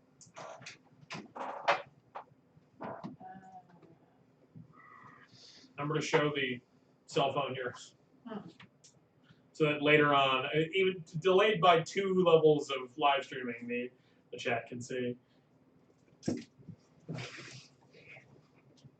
Alright, I'm going to burn 2 sparks to make my Talon become a +2 defense. And in the style I'm using now, I just get 1 card for my defense. So that's 5. Okay, so the remainder is 2, which is 1 wound. And that also means that they get 2 points of brutal damage from that wound from me. From which one? Oh, from yes, Mirror. that's true. Yeah. All right, so that takes one of them out, too. That's why I wasn't too concerned. All right. Oh shit! I can't really defend against it, so I'm gonna go ahead and use Vengeful. Okay. Which only gives me the 1, but it means I get to attack back against them. I know the spark's probably not the best thing for them. They can only take 1 per thing you spend. So but when you spend, so you get better economy from spending more sparks at once. So do they hit me though? Oh wait, so the total defense of that is 1. Okay, so that's going to be 6, which is 3 wounds. How many of those is Mike going to take? 1, 2. Are you So sure? all right, so you take 1 and he takes 2. Man. And because he took it in 2s, they only get 1 of those sparks, which is nice. Okay, so I'm going to attack them back though, and I was hoping to get an extra on those wounds because of what I'm using. But it's okay. Shit. So Don't save me! Ow! And basically what it looks like is this kind of weird shadow You can, surrounding you can pop your bones to flip your talon, and that'll give you the wound. Yeah.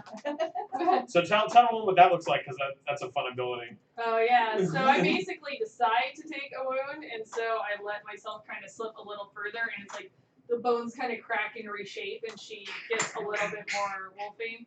And her axe has mysteriously disappeared, but she now has these Pyrean steel claws. Oh, Rick Baker style. Hashtag Pyrean steel claws. Yes. Which is a good time to use Power from Pain, which allows me to draw another card. Yes. So I get to add my wounds to this card. So that basically gives me a 3 on this card. And then I'm going to use a 5 strength, so that gives me 8 and then I have another 4 for 9, Oh. and then I'm going to use another strength card, and that's going to go ahead and give me 11. All right. Well, they now have their defense is 3 higher, so you take most of the remainder of them out. So there's like 1 or 2, whalers left, but now they have 2 of you to go before they go again, so they probably won't make it. So which one of you? Chances are, whoever takes this will take them out. Do the thing. Do the things. Oh, I'll do it. Everyone's been so cool. All right, so I let me see. Okay, I'm just trying to make sure I don't have anything else. All right, so I get 3 attack cards. Ooh, oh, that's one I'm struck by. Damn. Okay. So I've got 7. Mm-hmm. And that's really about it. All right. 7. Well, and it's not brutal damage. That doesn't put the wound on them. So let's see if Chan can. Oh, boom. It's gonna be a short combat either way because Varya is Varya. Hashtag Varya. Hashtag Marie. Hashtag the nuclear option. Hashtag werewolf. Just simple. It's beautiful. Yeah. Classic. This. Alright.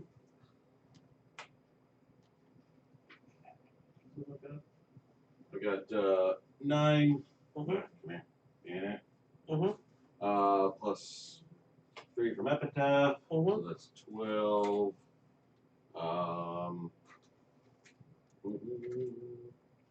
12. Yeah, that's all I got. 12's enough. That takes out that last one. So you manage to put them down before they can sort of crawl themselves together from this rubble pile. But now you have the 3 paths in front of you. Go with the wisdom of the left. It's worked well so far. All right. Guess so. So We dealt with it right. there are 4 structures carved into the cave wall in this passage. Each one of them is, the window lies open. One of them is they're clearly, if they're all the same, then one of them is a sort of like, they're like apartments almost. Like they have, like a bed and some, like there's a water basin and all the, sort of trappings you would see inside like a freestanding house. And then above those is another set of 4, and there's a sort of like rough wooden staircase that sort of goes up to them. And then it banks around a corner and goes down a long descending passage that heads maybe another like 50 feet lower and hotter towards the center of the mountain. Psychological Explorer. It does seem like it goes a distance. Should we have Eerie scout ahead, or should we know making a noise definitely gets them riled up and makes them known to us? Well, and they're whalers. They're going to come after us anyway because of our energy. Yeah. I say let's investigate this one, and I feel strangely confident that based on our findings that will probably inform the others. All right. Do you agree with that? Sure. If I'm wrong, I sincerely apologize. All right, so do you want to head? You're heading down. Yeah. Okay, so this is a long cave. The travel down itself is relatively uneventful, but you get down to a maybe 400-foot cave that goes out ahead of you, and it's basically people on all sides with these sort of like apartments, if you will. And just ahead of you to the right is a sort of bridge-like passage that heads towards like another section, but the bridge seems to have broken or otherwise been destroyed. And maybe another 50 feet below the bridge, is a free-flowing river of lava that seems to permeate a lot of the interior of the mountain. So there's a fair amount of distance. All of these homes are shut and barred. Huh. From the inside? Well, they're shut and barred from the outside. They have like octagonal chains across them. 1, 2, 3, 4. Or wait, 1, 2, 3, 4. Like locking the doors shut. There's there no. any sound coming from any of them? Not currently. We knock on every door. Or not. There's definitely a fair amount of like cave, like lava cave background sound here. We can kind of hear like the river of lava, and there's like the occasional popping and So shifting. ink writes on the air. Everybody remain very silent. There's no need to go in any of these doors, but let's go a little bit forward and see what we can see. Shiny? Question mark.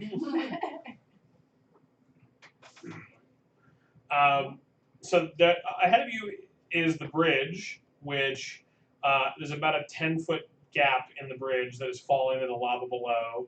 And on the other side of it is a much larger passage that clearly is like the sort of bulk of it's maybe, you know, like this cave is, if you go from door to door, literally, this cave is maybe 25 feet across. The cave on the other side of this is like maybe 50 or 60 feet across, and seems to go on almost as long. There's this sort of orange glow at distance of other sort of lava pockets all around. It looks like this river goes along, like basically almost goes all the way straight up and bisects this passage. So there seems like there might be a bridge at the far side of it, like way up. If you were to walk all the way through the rows of housing, there may be another bridge that goes across, or you can try to jump across here. And then there's further on from the middle passage is like an even further sort of like a third spire going off. I feel like we should make the jump, go one more level down, and see what we see. What do you think? Question mark. I jump over. Yeah, I'm not worried about jumping as much as I probably should be. That is a grace or strength check for all of you who want to jump. The target number is only 10. But it's grace or strength. Yep. Oh, So, and it doesn't have to be a pure check. You can use one or either. okay. And I can use athletics. Yeah, So sure. that's Oh yeah, so you're +5, so you're fine. Okay. +5, you're fine. Oh. The physical phoenixes don't have as much of a problem about this. Okay, Yeah. I'm using Astonishing Luck, so I'm going to burn a spark. I'm actually going to do 2 because Yeah, and I got that'll bump me up to 10. Okay. I got 5. Mm-hmm. I got a rock. You will if you don't make this jump. I can't even do it. Okay. Is there any way to bring I her mean, across? you can hurl her over. I Oh yeah, I Like can drop carry back her up then over? since we're not. Alright. Yeah. Okay, sorry. Or you could burn a couple of sparks to, like gravitate over if you want Yeah, to. 'cause I got that. With All your right. gravitational pull. So should I throw in some cards to aid that? And then, Yeah. All right, and I got mostly traits that also don't quite Mm-hmm. work for it. Throw on what grace you have, and I'll tell you how many sparks it'll cost to Okay. to burn gravity. Like grappling hook with a chain and let her hand over hand it. If you, yeah, sure, I'll allow that. Burn a card, so throw a card away and draw again, but that'll give you +2. So here's what I got for the So it's 4, 5, 6. So 2 sparks to make the levitation. Very nice. So for the purposes of drama, you see like Idalia go like, hup, whoop, and then like back over the edge. But, That was a close one. Thanks, everyone. Very nice. Very nice to see you on this side. all right, so this area is about 50 to 60 feet across, and it goes back the full length, like 300 feet or longer. And it's a huge vaulted central passage. And there are actually freestanding buildings here. So as opposed to being carved into the wall, it looks almost like you're on the main street of a town. So there's what's clearly some sort of tavern up ahead of you, but halfway through, there's like a huge section that clearly has like crumbled into the lava below. And so some of the central sort of area of the building, some of the, like if you like, here's the tavern, and then here's whatever the fuck this was, but half that building fell in lava. And then here's like a bunch of rubble that we don't even know what that is, and then there's other buildings on the side of It's a it. sign that says Star. Yeah, star blurb. And then so essentially there's and it looks like there's like thin amounts of area where you can sort of sneak around the hole if you wanted to continue down this full long passage. There's also the door here that heads up through the big main doors you saw before. So so this is clearly where the middle door went to. There's he kind of looks around, contemplates his surroundings, and then points at the main door. Okay. Yeah. So that heads back up to the central area where you fought before, and now there is just the one passage that heads off to what is now the left, but was the right. Mm-hmm. Do you want to check that out? Yeah. Exploring. So Okay. we can talk now. So Okay, so right inside this door, there's another smaller door, like a one-person size, like an actual, like we would think of as a door. And that door is locked, but it's not barred. And then there's a number of like sort of like open passages, like they're clearly doors, but they're like sort of, you know, they disappear into the wall, like they can be pushed into the wall. There's a number of those, and then there's a sort of a round chamber on the far side of it. Does anyone who is Ink and Varya want to explore that? Apparently, yes.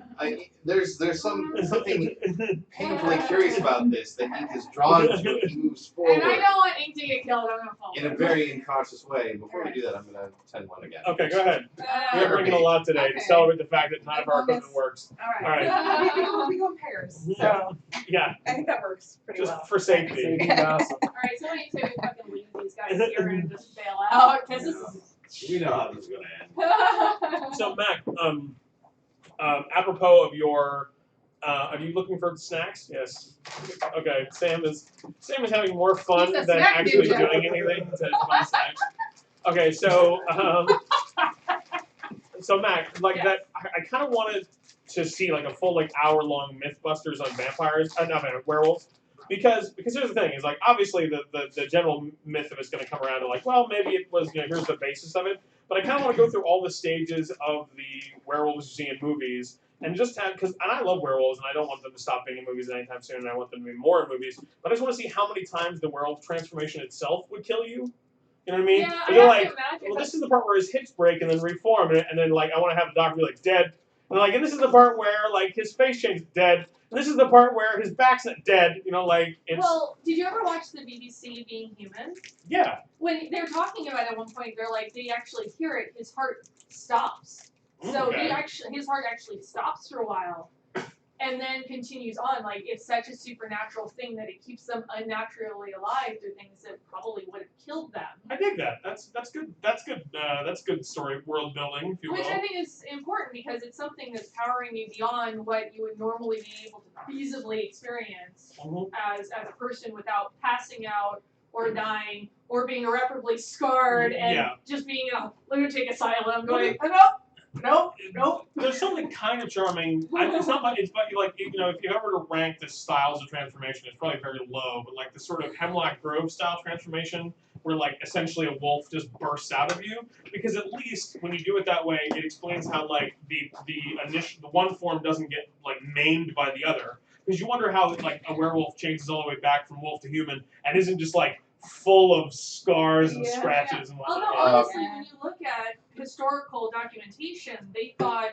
that the wolf was on the inside. So part of the way they would tell if somebody was werewolf, they would lop off the limb and see if there was fur inside. Oh, wow. You've seen Cat People, right? The 80s? Like once it was a while ago. Yeah. Because the way they handle lycanthropy is actually really smart. That like you Yeah. literally turn into a cat, and then there's sort of a nascent version of you Yeah. that bursts out I mean, of the like, cat. As much as I hate It's also sexy as hell. Yeah, that's as a much good as I transformation. hate Van Helsing, that was one of the things I enjoyed about. I don't like the werewolf design because like there's like cat ears on a wolf is not okay. But like he's ripping his skin off Right. in that. I thought Hemlock Grove.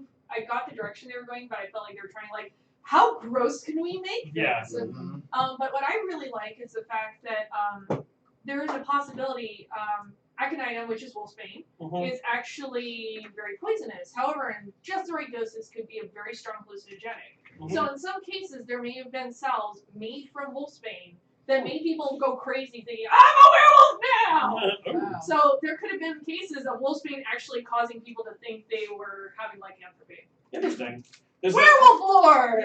Well, we now know that American Horror Story 6 is like the Roanoke Colony, the documentary. My Roanoke nightmare. Yeah, which it leaves a way more open questions that didn't even more than would tell what it was. But I saw one of the pre-released promo posters, which was werewolf based, and I was like, oh, I miss Mac.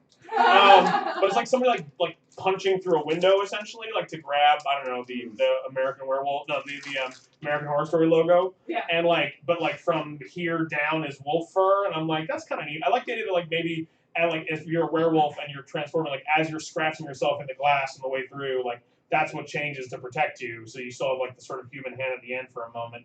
That's kind of a neat design. Too bad they won't be using it because it's all going to be fucking found footage, Blair Witch bullshit. Oh, is that what we're doing? There's some great transformation sequences out there, and there are some that are just fuck you.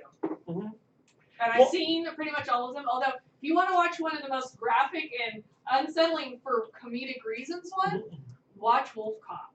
Wolf Cop? All I will say is Wolf Dick. Yeah.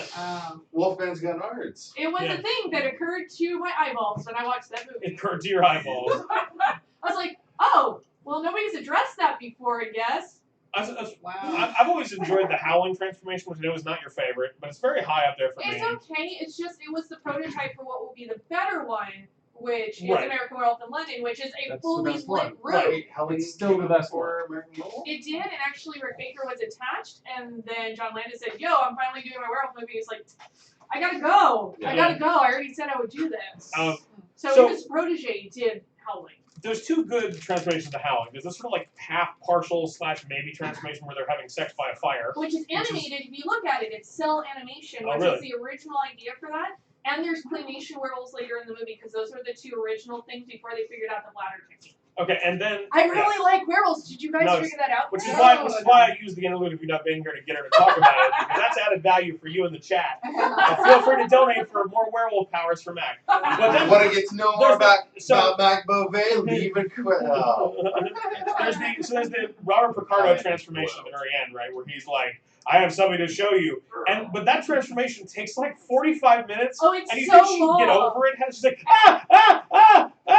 That's my biggest And problem. like creep past him as he's because he just it's really long. It's Yeah, that's my biggest crippling problem long. with that main transformation of Howling. Everyone's like, oh my god, it's so amazing. I'm like, yeah, but contextually, at certain points, you'd be like, look, fuck this shit, I'm out. If you're not going to do this, let's go. And then it loses points to the end werewolf Pomeranian transformation, where Yeah. she's the cutest werewolf ever. And I'm just like, oh my god. I shoot her, and then shoot. So I read a really great book. I can't remember the name of it now. I'm sure someone in the chat can dig this up. It was horror movies by horror writers or whatever, and it was the people who wrote the books that were eventually made into the movies that were. So it was the writer of The Howling, talking about how he loved The Howling and it was great, and how the last transformation he didn't know what was going on either. He was so they wanted to make her into a werewolf, but it had to look different, and I think they made a bad choice. At least it's not Howling 3, the marsupials, where they watch a movie with Thank the you. werewolf transformation. She's like, that's not what it looks like. And then later there's a transformation. It's like, no, that's pretty much what it looks like. They're both garbage. Well, and he also points out that one or two of the Howling movies are werewolf movies without werewolves in them.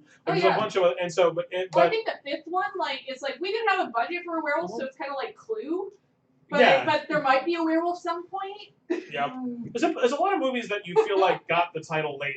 There's the one Howling movie that's weirdly religious, where it's about a priest, and you're like, did you just find the rights to the movie The Howling? And then at one point the priest's like, look, a werewolf, and the camera goes whoa, and you're like, I didn't see anything. And you're like, but it was in there. But This if you is want a not. priest werewolf movie, Yeah. Silver Bullet, Yeah. and then read Cycle of the Werewolf by Stephen King, which it was based off of, which is even better because you get some pathos going on there. Also, if we're talking about weird entries into franchises that kind of separated from the norm, Halloween 3, Season of the Witch. Howling 3 Which was Season supposed to be That's the what I norm too, so it was supposed to be an anthology series from the beginning. Right, but And then- Halloween 1 and 2 were so tied to the Michael Myers mythology. Because Michael Myers was so popular, they did a direct sequel. And they're but don't worry, guys, we can go back to it being an anthology. No one will mind. Oops. I actually think Halloween 3 is one of the best. It's such a good fucking movie. love that movie because upsetting, it's 7 too. movies in one. Yeah. Because you've got the possessed masks. Sorry, it's almost October. We're allowed to go on this. Exactly.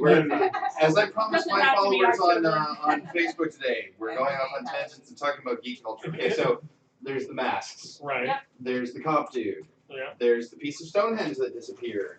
There's robots for some Talk to? reason. Well, yeah, the main guy. He's a doctor. Oh, he's a doctor, right? Yeah. Sorry. And But no, but it does. It is a fantastic episode of like a bad detective show. Yeah. And He that's happens to be a doctor, but like, Yeah. like especially when he's like hanging out in that town, like Yeah. he's like milling around in a trench coat, and you're like, what is this? Santa Mira. Yeah. Yeah, which was the name from Invasion of the Body Snatchers, which also awesome. Yes.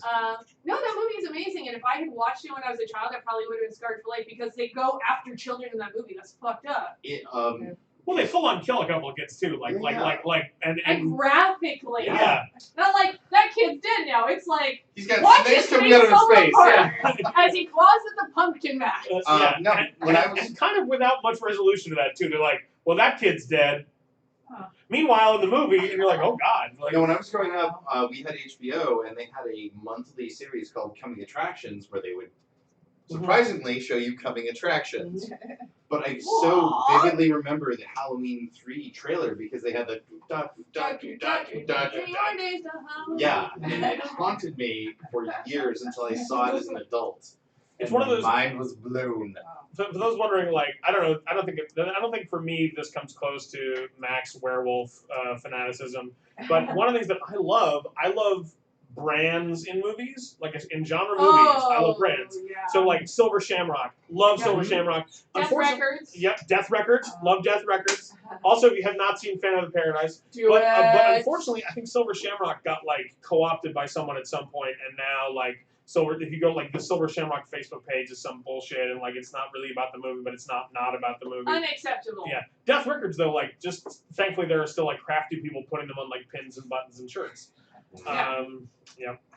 All right, sorry. Anyway, tangent. Also, Joel G, now that we've had this conversation, Ink, let's say we go into this tunnel. yes, and now, Ink is drawn down the tunnel by power that he can't explain. He moves so fast you don't even see what's going on, and the only one of you that can react is Varya. That's All right. fair. so after passing through several of these doorways, you reach a circular, almost round room.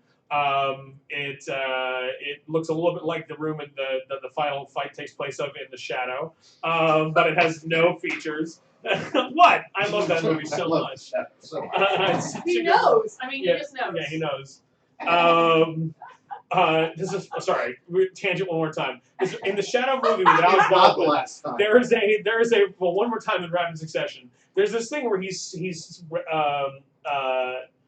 rescued Dr. Tam from being thrown over the bridge, right? Mhm. And he's got Dr. Tam in the cab with him, and he's like explaining to Dr. Tam how he will become his agent of the Shadow. And then basically because they needed him to have that moment, Dr. Tam's like, "How will you know?" And he goes like, "The Shadow knows," and then he laughs. But you realize that in the context of the movie, he's just sitting next to Dr. Tam in a cab, going like, and you're like, "What? That must not stop being scary and start being really like, all right, buddy."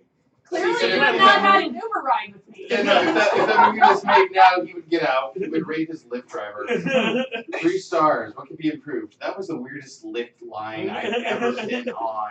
Oh my God, we should totally do that. All right. So anyway, so you get in the room. It's round. It's featureless, reasonably featureless, except the floor has like a relatively large system of cracks in it. But once you cross through the threshold of the room, the both of you, there's like a moment of sort of like an energizing of magical machinery, and then behind you, the sort of airlock doors smash shut. So Wait! and there's 4 of them total, thick, like 2-foot thick stone doors, and they've all basically sealed shut, sealing you in this round room. And then it's only then that you realize that like there are sort of like the trappings of furniture here, like the remaining furniture here, which is just clearly some sort of prison cell that you've entered into. And the furnishings have all dissolved from time, and it traps the 2 of you in the room.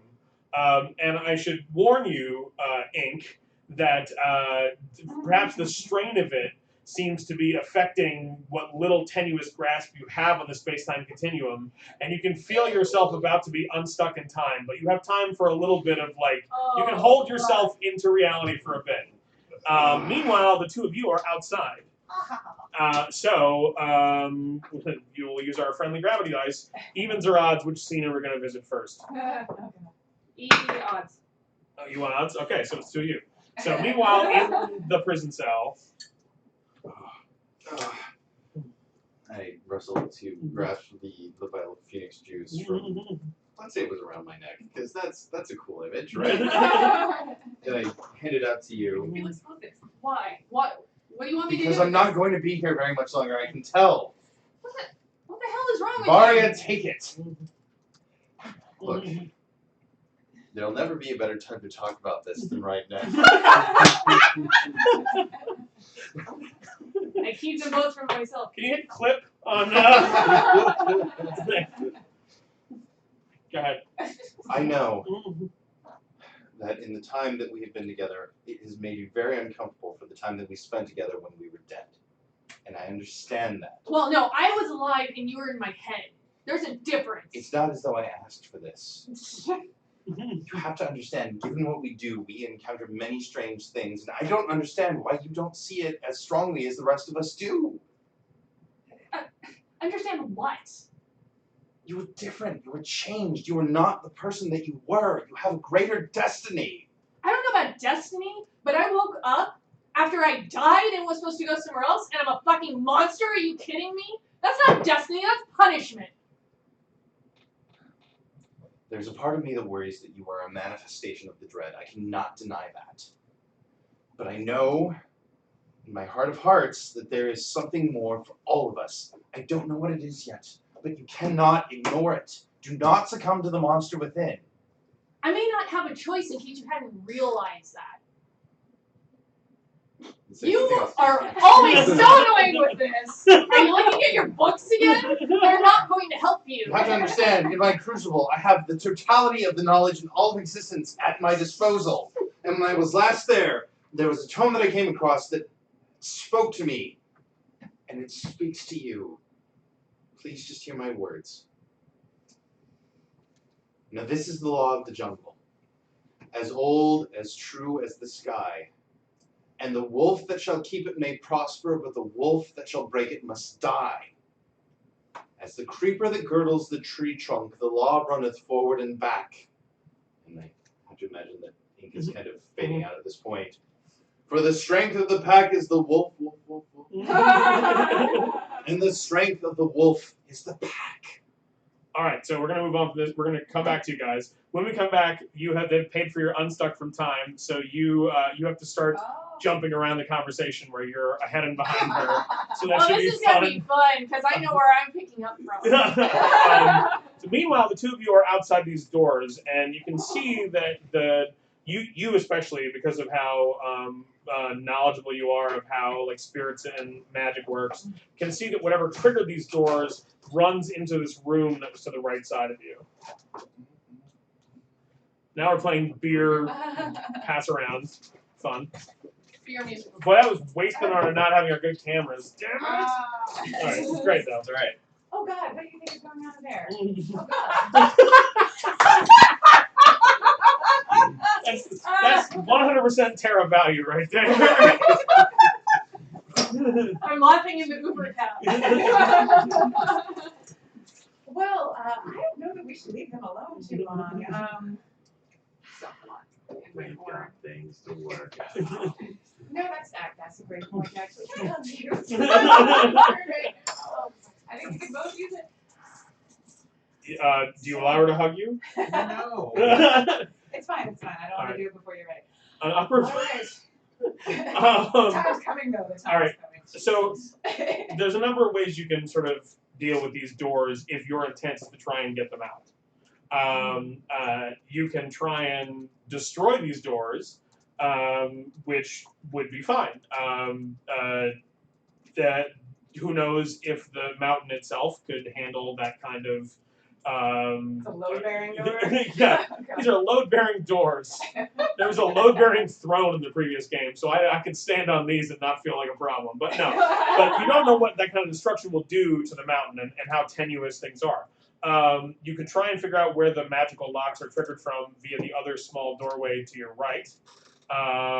Or you can try and investigate further while the two of them are trapped. I think given my skill specialty, I'll try to see what's going on with that. Okay. Spirits-wise. Okay, so go ahead and make a grace spread or intellect spread. Yeah, in fact, I think it's both because it's your spirits roll, so it's +5. Okay. Here, have 3. I'm discording. I'm discording heroic. This Praise is what Eris. happens when he is Yeah. unstuck from time. Yeah, no, that's actually how I'm describing this because I can describe this at any time to add 3 to your spread. So yeah, as I'm kind of fading out with you, I kind of pop over to you and I'm like, you have to do this. All right. I will point out, by the way, that you now have to replicate that once they finally let you out, because that's the only way for that message to come through. Fair enough. Because it must occur in time. All right. So was that a 5? Sorry. 3. 3. Okay. Oh, I've got 5 for my skill specialty. Mhm. I've got the card intuitive, which adds 5. All right. That's applicable. Mm-hmm. That's 13. And everything I've got is a trade card.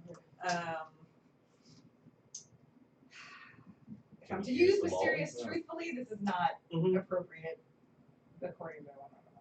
Well, the question is, like I know how to. I've learned how to use mysterious for Kelvin because Kelvin's mysteriousness comes from like why he was cursed and why his fire was going out. So why are you mysterious? If you can apply that. I was thinking because like it's for like stunned and exposed. And all Oh that. no, but I If mean, was- you okay. can still apply it as a trait if you can tell me why it works.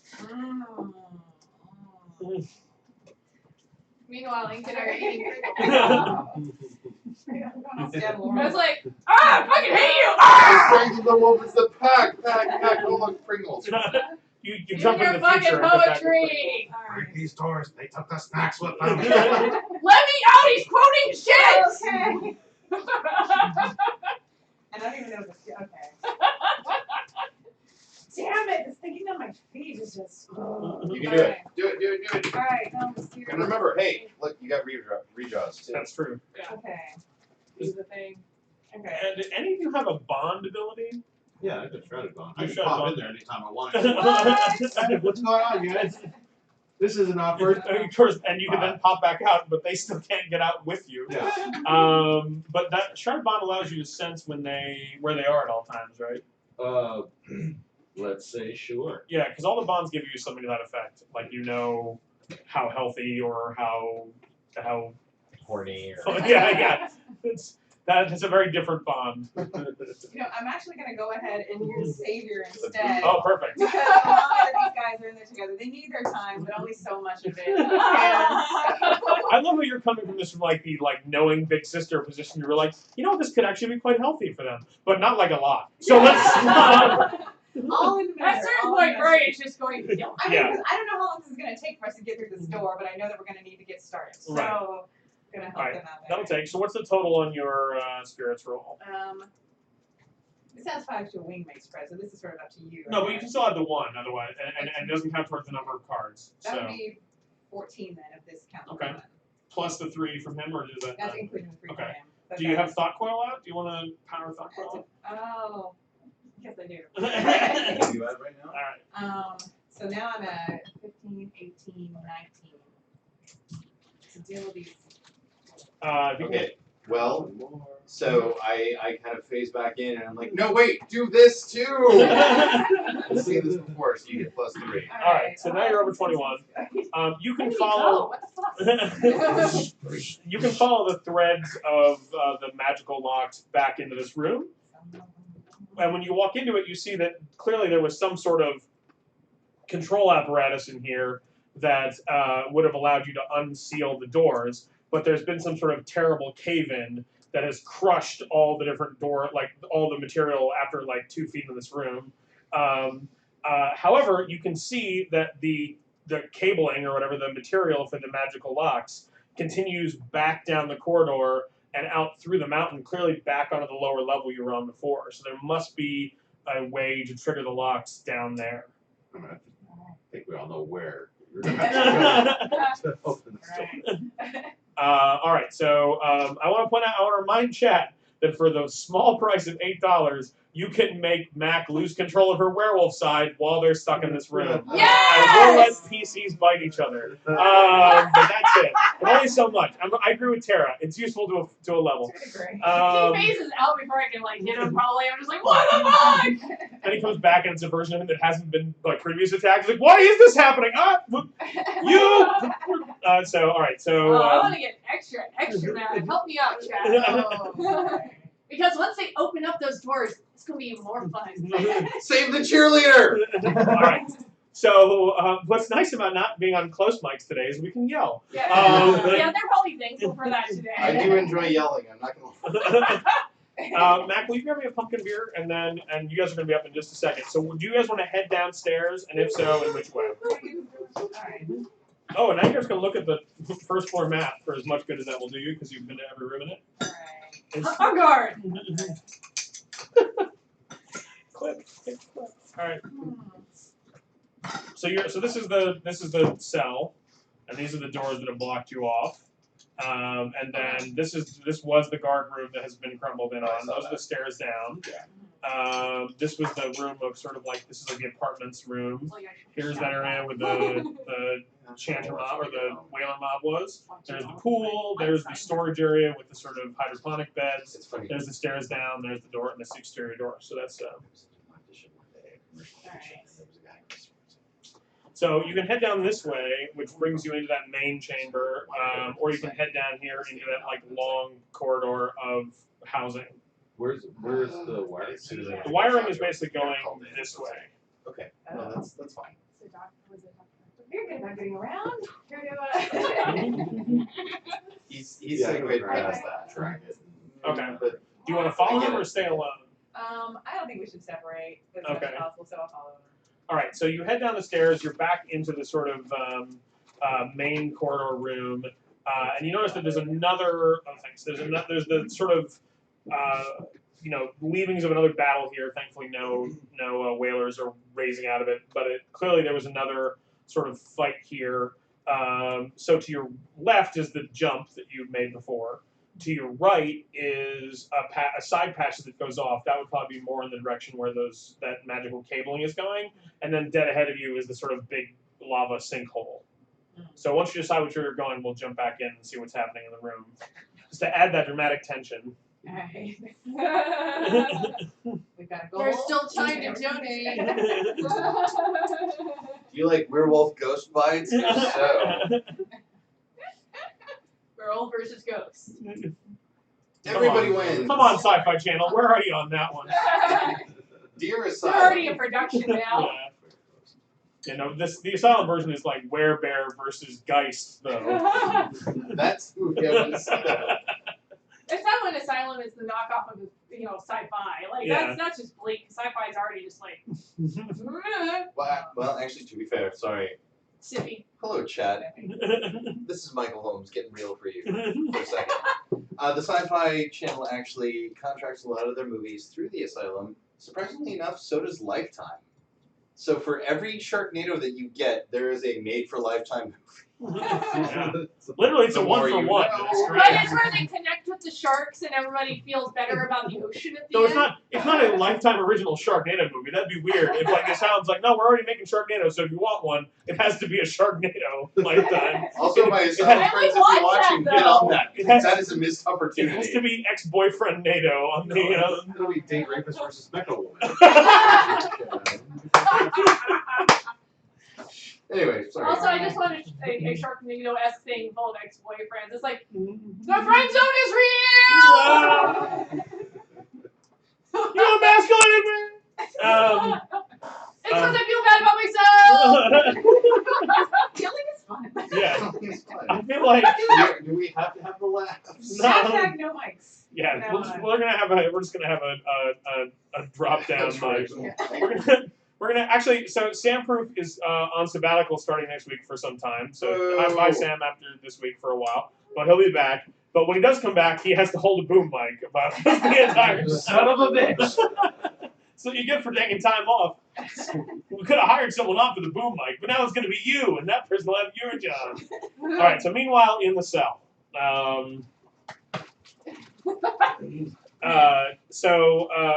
By the way, incidentally, while you have no way or less ways of getting this information out, it is definitely clear that knocking these walls down or knocking these doors down would be dangerous, as this room itself is cracking. In the base of this room is cracking, and so who knows what happens if this cracks? You know, what is underneath it? Is it lava? Although, Although, as Ink is kind of phasing in and out, he is, and you're hearing this in weird staticky interrupted, ways. He's like, there has to be a way to flood these caverns. I don't think there's any way to save any survivors here, and they're probably better off dead. Via lava, via water. We cannot leave here with survivors. Survivors. although honestly, I think she's too mad at Ink right now to even bother with trying to break down the doors. Sure. Because Well- he's just brought up what his crucible was, which was a bunch of fucking books, and he has no idea what mine was. All right. Well, he's in front of you, like, despite being like playing forwards and backwards in time and like skipping, he is in front of you to receive such an argument. So please go ahead. You have no idea. Mine was, I was supposed to go join the Spirits of the Wild, and it was just a big black room with everything I'd ever done wrong, echoing and echoing and echoing for I don't know how long. And you know what? I came back, all of those scars, all the scars I had ever gotten in battle that echoed and echoed and echoed, gone. Everything I had was taken away. So what do you want from me? I want you to embrace the animal, but do not give in to the beast. They're the same thing. Are they? As far as I've been able to tell, this is all I have. I chose my words poorly.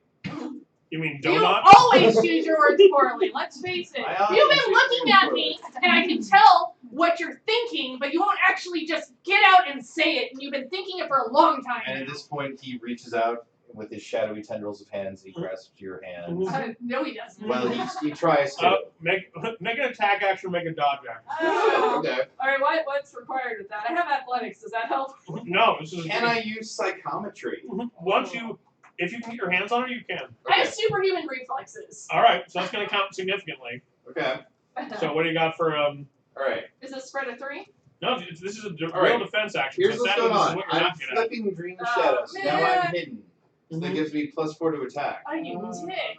I'm using +5 because I'm Mhm. using Grace as intellect. So Mhm. that is 9 right there. He's already like way over anything I could I'm, possibly I'm get. using another 3 intellect, so that's 12. And then I'm using psychometry, which the flavor text says thus. Shit, I'm not even gonna try and defend You again, may because I discard fucking this can't. card and burn 2 sparks. Jesus Christ! Wait, hold on, Why hold are on, you doing this hold to on, me? hold on. You may discard this card and burn 2 sparks to learn the history and purpose of the object you are Oh, touching. you asshole. Oh, All right, so God bless him. So, aptly used. so Thank you're you, yelling Varya, at by the me, way. and he reaches out with shadowy tendrils, and he's like, I chose my words poorly. Embrace your nature. well, you're going to get more than you bargained for. Okay. Uh, That's alright. So first off, I'm not in combat, so I'm drawn back up. this is not fun to do while you're unstuck in time. So like, meanwhile, you're talking with Wait, no, try this! and you're outside the door, and you're all over the place in time, and that's disconcerting. You're back in like one of your crucibles for a hot Wait, second. hold on. Oh, I thought you My were- real name is Bezalel. What the fuck? Incidentally, although you don't ever when you're on second time visit crucibles, because crucibles are themselves a set of time, so you Right. don't travel to them. They're like a different timeline. Sure. But you do, however, occur occasionally in your original life. Sure. So, So yes, that's why I know yeah. my real name now. It's Bezalel. But now you're also in a psychometry high, basically getting Mad getting power. visions from Varya's life, where you're seeing like her life, her original death. You're getting basically the psychometry reading on her. So what I'm going to do, and I'm going to initiate this for this game going forward, is you and the two of you can be considered to have, at least this is currently a one-way bond between you. So you now, if you need to aid Varya, can add 1 to those rolls because you understand her in a special way because of this really weird sort of LSD trip experience that you have. But here's the I'm on a problem. drug strip. So you go all the way like deep back into Varya, and you sort of see, you're having moments in her first crucible. But the problem is now, as you're starting to sort of descend back along that psychometry line towards now, something follows you. wherein essentially you wake the monster up, and it follows the path you've driven all the way back. Thank you, Nightsteed, for buying It Wants Out. Also, It's the best thing that can happen in this time right now. And so essentially, like, this happens almost instantaneously for you, but it does have a sort of goes in, comes out experience, right? So you, like, you know, we sort of see you, like, go into Varya's eye or something, and then you have, and then it's traveling forward. It's like bad 80s movies where we're, like, projecting it over, like, a tube that you're in, as you're, like, walking forward. Now you're being pulled back, and when you come back out of Varya's eye, the audience is surprised to see that she's a lot wolfier than she was when you came back in, and you are holding her hands. Claws, I should point out. We're going to have to hurry. All right, so hold on that, Mac, because we're gonna let them get further along the line of trying to release you while you are doing that. So meanwhile, the two of you are downstairs. This is the best night ever. The good news is I don't want you to, but you really could kill him if you wanted to, because he will come back. I wouldn't kill him per se. But the beast might. I'm gonna have to bring this book. I hope I still have it. There's a book I found in a bookstore, and it's like about like women in business, which isn't to say it's a bad thing. It's a perfectly good book. If you have a book about women's life and business, but the title of it unfortunately is too unfortunately good for its own good. It's called "They Can Kill You, But They Can't Eat You." And it is literally a like 1980s like shoulder pad wearing woman's like how to survive the world of business as a woman book. And she entitled it, "They Can Kill You, But They Can't Eat You." Unless they try really hard. Yeah. I mean, I don't But think... you turned it into fucking ashes, and I don't want to eat that. That's not delicious. That's true. Incinerating friends are not fun to eat. Hashtag incinerating friends. You're lucky you're phasing in and out of reality right now, though. Nightsteed, you are my favorite. Thank you very much. Between Nightsteed and Braid, I get everything I need to out of the chat. Thank you. You guys are great. Shout out to the mods. Are the mods like helping us out today, even though we're doing this weird sort of twisted version of the show? I hope so. Yeah, Thank we are you. the mods. Yes. Alright. All right. Toast to the eventual player on Don't player. make eye contact with you, prosto. One shot. That counts as not toasting with water. That's totally valid. It is a horrible foodstuff. Every drink we have is nail in our coffin. Let us leave in such way our coffin's never open. And it's a crying shame that we didn't start the show before Night Witches was on the air, because we could have definitely brought you an audience for that. Mike was in a fantastic play about the Russian, like, wooden plane bombing division that was only women. Yeah, they were all female World War II bomber pilots in Russia that flew World War I era planes, and literally what they would do is they would fly right to the edge of their target, cut the engine, so they would glide over silently, drop the bombs, and then crawl out and restart the engines manually. And he looked really great in heels. There was a Kickstarter for an RPG. It's a thing you can play. Yeah. We could play it here if we you should. like. You know, we have a I don't know if we have slots available, but we have a 24-hour stream coming up in November, and that's definitely high on the list. Yeah. Yeah, it was really great, and you play like 9 characters in it, and it was super worth it. He wasn't any of the Night Witches, so it wasn't that kind of play. I played a few Russians and one Nazi, and a Frenchman. Ooh. So there's that. And there was a Nazi Frenchman, and it just got really weird. Yeah, yeah, I am the so Vichy French for the conflicted Nazi right French. I'd say like les Ikaya. He came on stuff in the I script. surrender to myself. All right. So meanwhile, downstairs, what are you guys doing? So So the two that we access, they're like kind of behind rubble, sort of in this. I can actually show you the map essentially at this point. So there is. You're here. This was the big long area that you had seen before, which is all the houses. This is the lava river. This is the sort of lava hole in the middle of it. I know this is really tantalizing, Chad. I'm sorry. This is another lava river that passes here, but there's bridges over it. The tubes go into this direction, so there's something in there but there's no rubble between you necessarily. Oh, okay. Yeah, That's what we're doing. Okay, cool. Yeah. All right, so you head in that direction, and you come around the corner, and you can see what looks like a sort of mirror image of the sort of cell that you saw upstairs. So, but it only has like one set of like 2 of those doors that would close across it, as opposed to 4 from upstairs. And it's also open.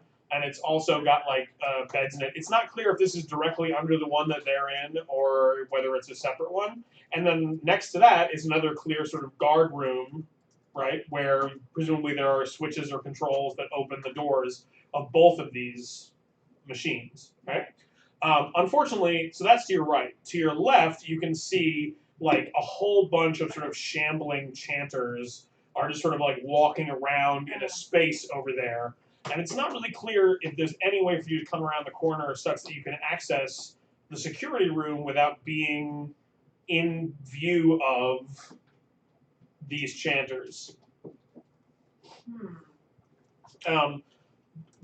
Not for nothing, but so there's some storage area along the wall here. There's some like crates and barrels that are like past the storage room or past the security room. And then there's like a section, this is all sort of rough-hewn cave, but there's almost like a blister of stone in the middle of that cave, which is clearly some sort of like vaulted space, and that has a door on it, and the chanters are all sort of spilling out alongside that door. So it's not really clear what it is, but that they're around, but they're clearly like, that seems to be the center of their sort of attention. Something. There are water pipes still running through here, right? Yeah, there are water pipes around. Is there one that is going to be near the lava? There are, I mean, how near do you need it to be? Well, what I would like to do is find one, punch a hole in it so that we get a stream of water coming, shooting into the lava. It's create a distraction, a large, Steam and such. happening, farther away down there, to draw their attention. You don't have an ideal scenario for that, but you can definitely try. So, like, if you, there's a place you can easily cut it. I mean, at full chain's length, you could probably cut it well over the lava. But whether or not that distraction, like whether the steam and everything will be 20 feet or 100 feet from you is, I mean, well, it'll be more like 10 feet from you is the problem. Like, it's not going to be far enough away. It will be enough. It will be a distraction. It may not be the distraction. A little less conversation, a little more action. Cut to cut back. No, that hasn't happened yet. Okay. So I imagine there's a little grace period of trying to Wait. We're Try gonna play it out. this. Yeah. Then It's like only incoherent. It's not supposed to do. then like future Embrace arrives your with like nature, claw marks across your Not the face. beast. Oops.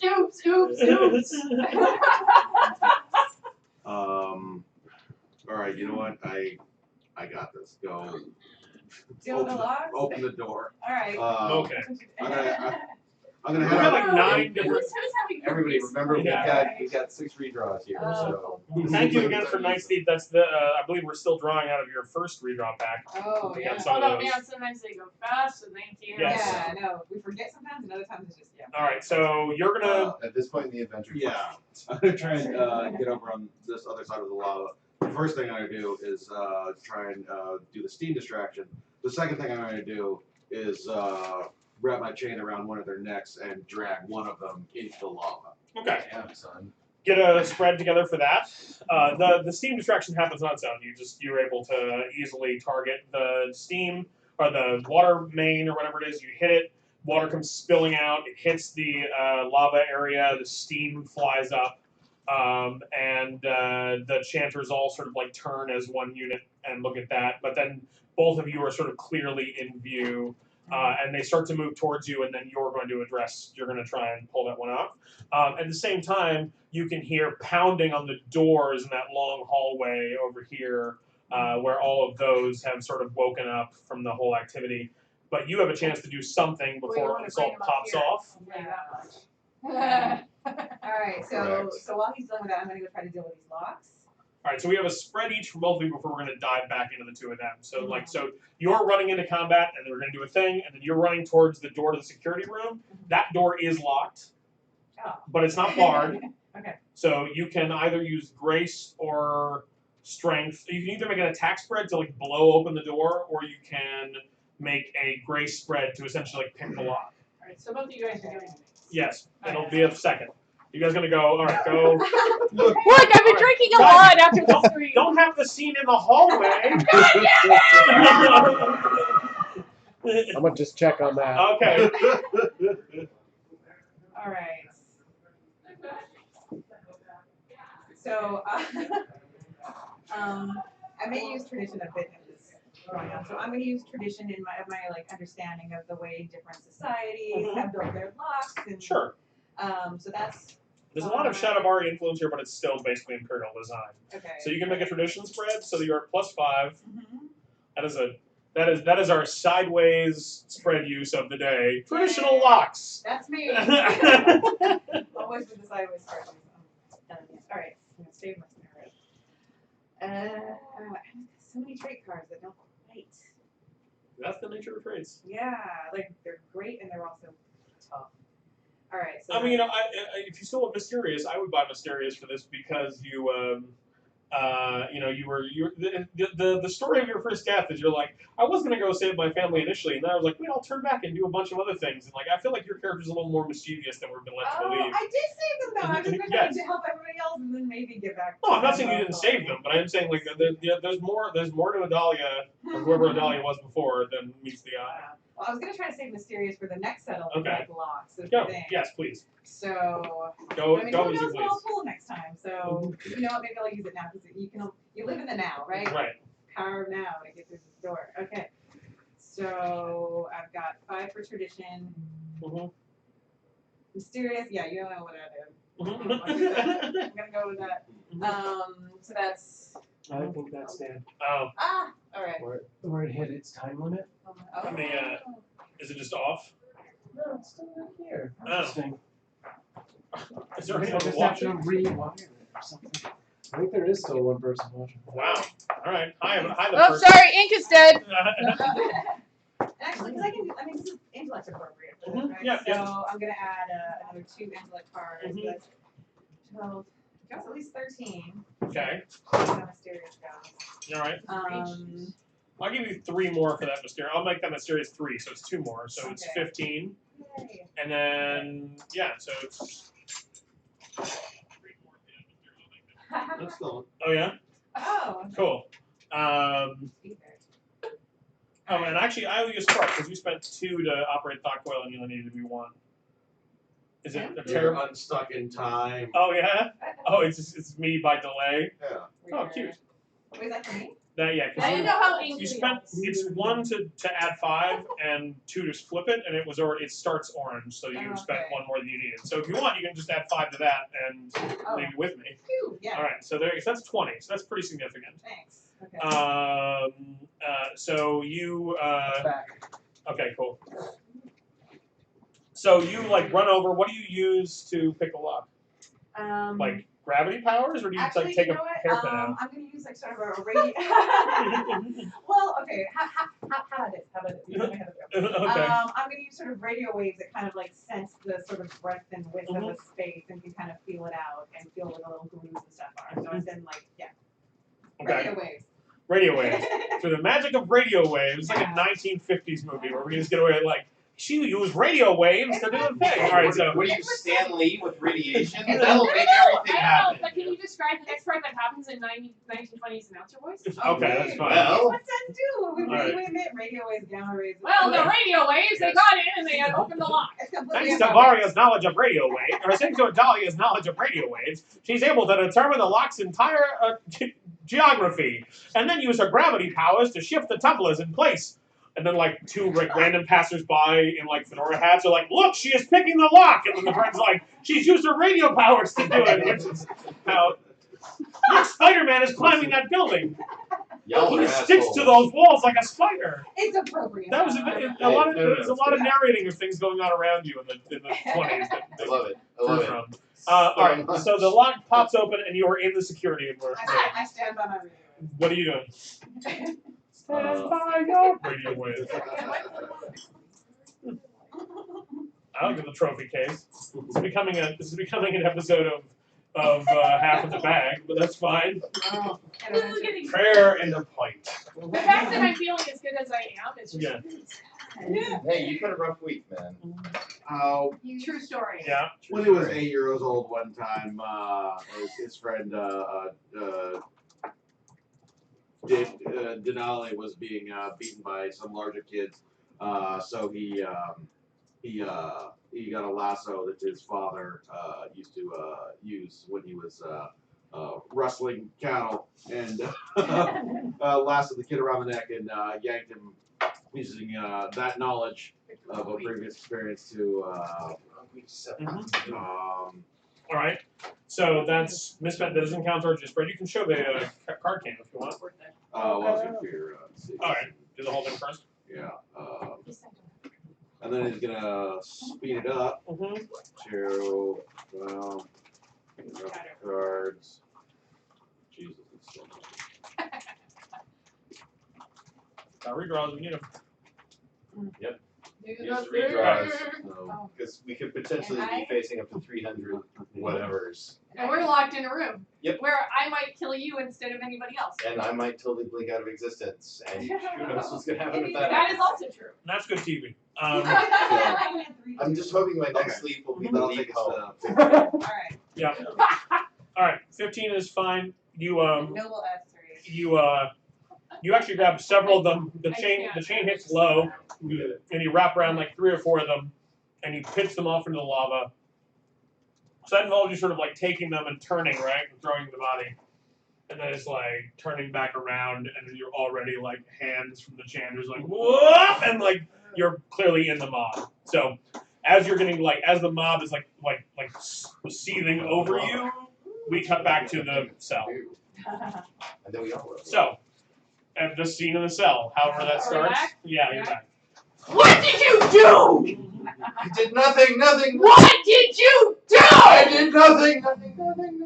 And I'm actually gonna take a leap at him. Okay. Alright, they're gonna attack. He's gonna leak on him. I'm gonna lift up my It's leg and getting take a very leap on him. animalistic. Yes. Yes. Embrace your nature. And now it belongs to Varya on the transitive property. Alright, what do you got? Rude but effective. Yep, Because okay. I'm just gonna leap at him. Wait, am I trying to make it a side spread? Oh my goodness. If you'd like. I mean, I'm Yes. assuming yes, because she can definitely do a lot of damage in one hit. Carving is gonna Sure. be quite a reputation. All right. Well, I'm flipping Dream Shadow, so I'm hidden. Okay. So Okay, I'm technically gonna be that nice That'll enough give though, minus because 2. the talent was only until the end of the scene, so I'll flip that back over because that scene was over. means- Just so that I don't So now I'm completely hidden as rotary out. well. Thank you. I'm gonna use Courage but effective and then stack some cards up in here. So that's 5 and then another 8. So that gives me what? 13? Okay. Mhm. I can do 8 on my own, and then Actually, hold on. 13, 14, 15, and then also wounds is 16, 17. You're I'm gonna just letting discount you your know. wound damage because you Go for it. it's an ally. So Yeah, 15. I'm just letting you know, Mhm. giving you all the numbers. You're holding yourself back enough. okay. Yeah, I figure Yeah. she's trying to, but it's not working. Like I very said, well. I can do 8 Mhm. just naturally. Mhm. If somehow in your heart of hearts you felt like ink was in trouble and you wanted to spend a spark, then you could add 3 to my spread. Gonna throw some sparks in you too. Because I know you're not gonna. Well, no, Varya, you can actually spark this too if you want. You can throw you like the non-animalistic side of you can basically try and like throw energy at him to make him survive. All if right, you want. how many sparks Just can I one. put in here? You just All get one. right. That's 3. Because she's trying, it's So just that's not 11. working very well. We're gonna need it for the stuff. 12, 13, 14. All right. I'm sensing So, some. I'm gonna mitigate that to 1 wound, even though you would technically only take none. And you get this weird shadowy blood streaming out of your eyes. All right, so you're basically on top of him now, and you're And he's Like- like, I get it. I get it. I don't think you do, and that's me holding back. I don't get it. You have no idea. Varya's physical transformations are actually moving you as it happens, like as she like muscles up and skidding you across the floor unintentionally. What do you want to do, Ink? Your quarrel is not with me. I realize that this is an awkward position, and I'm happy to discuss it further in the future. If you kill him, I'm gonna have his scarred corpse haunt you like the Howling, or like an American Werewolf in Yeah. Do we get to go to a porno theater? London. Alright, so I'm channeling my best Lando Calrissian and Empire Strikes Back right now. Varya! Varya! You Alright. have to flood the chamber to stop the chanters. Okay. Good role play of your own stuck in time. Here, you can have a spark for that. And good chair flip. You can have a spark for that. And you know what? To be fair, we're gonna do sparks all around. Good job with good dependence on radio. Rush would be proud, and then good. I would call that Radio Gaga. Yeah. Yeah, but unfortunately, the pipes in here, if I burst them, are not going to help. That's true. Although you did just tell me that, right? And there are pipes in this room, are there not? There are. I think in this state, she's going to misinterpret that All right. as going after the pipes in the ceiling. All right. You can. You're tall enough in this, or you can just leap and slash them. Do you want to make an attack against them? Yes. Okay. It does not require much. Do not burn a lot of cards here. Okay. I got a How much- 25. I mean, superhuman reflexes and a strength card? Like, Yeah, that'll do you just fine. Alright, so superhuman reflexes Mm-hmm. and strength, so yes. Okay. You slash the pipe, and water starts pouring into this room. Not that it's necessary anymore, but this has happened. Apparently, this pipe leads to the pipe you slash, so that runs out of water. But the distraction's already over. So the water starts pouring into this room. And it's almost. This is very much the scene in the shadow in the weird circular dome.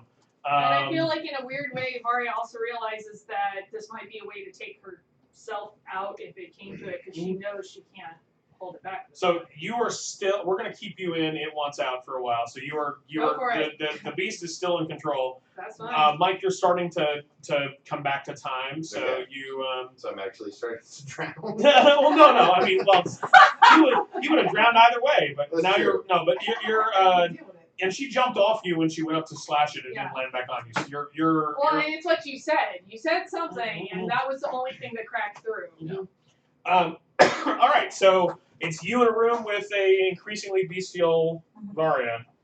Dear Penthouse. And after that, like, I'm gonna try and at least like push myself to the corner and just like try and just like All right, a lot of wet fur smell going on here. like trying desperately not to attack me. And, once he phases back into reality, he starts singing a song that he learned in one of his scrolls. I think that might make her angrier. Well, we'll find out.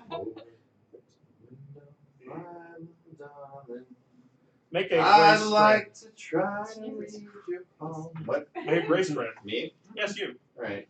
You, the one who is singing now. Because meanwhile, she's just listening like, For any of you informed people out there, he is singing So Long Marianne by Leonard Cohen, which is gorgeous and beautiful and sad. Varya gives no fucks about this song Okay. at all. I would argue, Mhm. sir, this is a lore spread. Yeah, sure. So that gives me +5, Uh-huh. and I can do 11 total. Okay. That's an 11. All right, so I will. Despite your wild distaste for it, Mike grants you a 1 success category higher for any attempt you need to make in the between now and the end of your ability to hold back the beast. It's But how you actually react to it, Yeah. no one knows. So Yeah. hold on that. Meanwhile, you need to make a defense of 7. About it all again. We're pausing for the next scene. Mike's murder has been interrupted by. Pringles. It's like, how could she even? You need salty parabolas in your life. And then I cut a heavy metal album. Kosher salty parabola. Yes, there's Hebrew on our can of, So. yeah. I got 5. Take a 1. Believe me, I noticed. And you do Okay, 5 back to alright. them. I want you to Just leave enough to in put a 1 on a them. creepy way.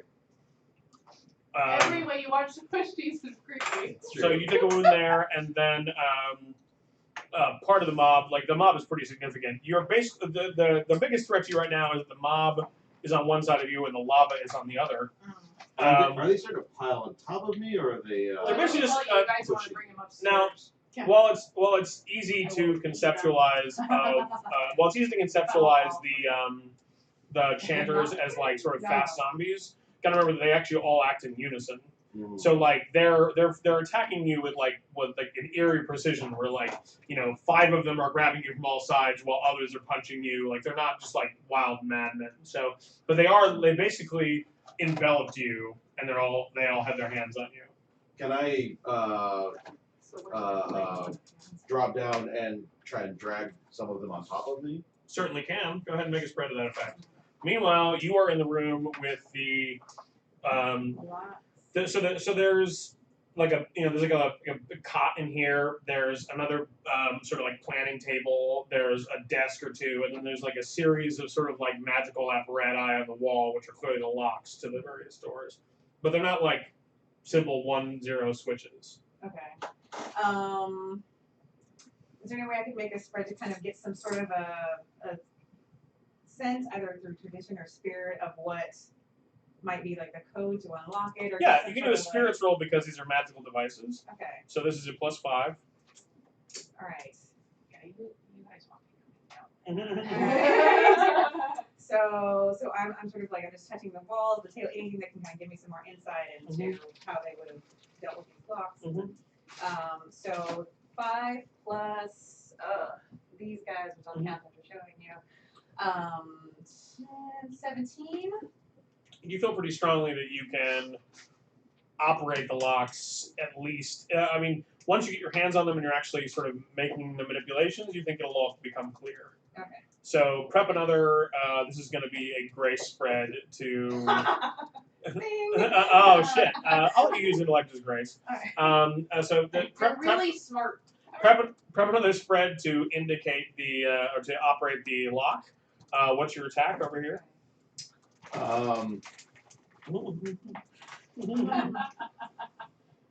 Sorry about this. I'm gonna give it a chance. Are you, sir? This is the TPK night, isn't it? It is the TPK night. It's all right. One chance, not bad. So 15 total. Okay. Have we run out of chance? Here we go. We never run out of chances. That's right. There's always room for chance. Just had it. And murder. Murder. Murder. I can't do that. I can pretend. Put that in your discard. Alright. All right. So Genius. Alright. If anything, that's gonna make me break down fucking walls to get away from it. all right. Just let you Think of it know. like in a super folksy sort of, we're trapped in a room that's rapidly filling with water. That's not helping at all. She's Okay, gonna so- want to get out of that shit. There you go. All right. So you pull a few down on you. In the process, you're like breaking My necks bag. and and legs and like taking them out of the action. You do a pretty significant amount of damage to them. And now they're on top of you. I don't know what your intent was there. To try and get hidden. Oh, you're trying to be hidden by them? How very interesting. Actually, you just set the chant, so technically you automatically have the hidden condition. Oh. He's doing that evil attack. Yeah. So you pull them Dude all. on the die.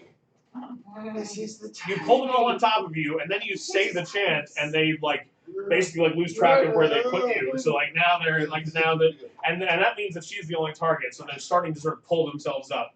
You have a spread to try and activate the locks. Alright, so now I'm desperate because time is running out. Wait! Do this! Thank God, speak to me. Oh my God. Alright, no, I have to. That is Okay. disconcerting as fuck. Welcome to my world. I like the company. I don't know.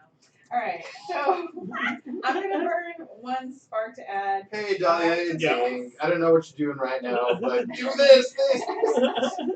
I was like, Varya might murder me. Alright. I've got Might. 5 from my skills. You only got 1 wound, alright? And You're gonna long fight. and with spread of 11. You got my dog so juice. that's 21 Mhm. to get through this lock. 21. All right. You quickly and so again we're gonna do this. I'm gonna unstick this in time a little bit. See, I was thinking Capri Sun. So you're managing the sort of lock. You're clicking the magical tumblers into place. It's all making sense. and like basically you're like, boom, you got it. You can feel the magical energy. You're like releasing the chambers upstairs. This hasn't happened for you yet. This is time delayed for you. Okay. So you're flipping it over, like the locks are gonna open up, and then like you like a hand goes like clink, clink, and you turn behind you, and the mob is like basically like pinned you against the wall. All right, so they're gonna attack when we come back to this scene.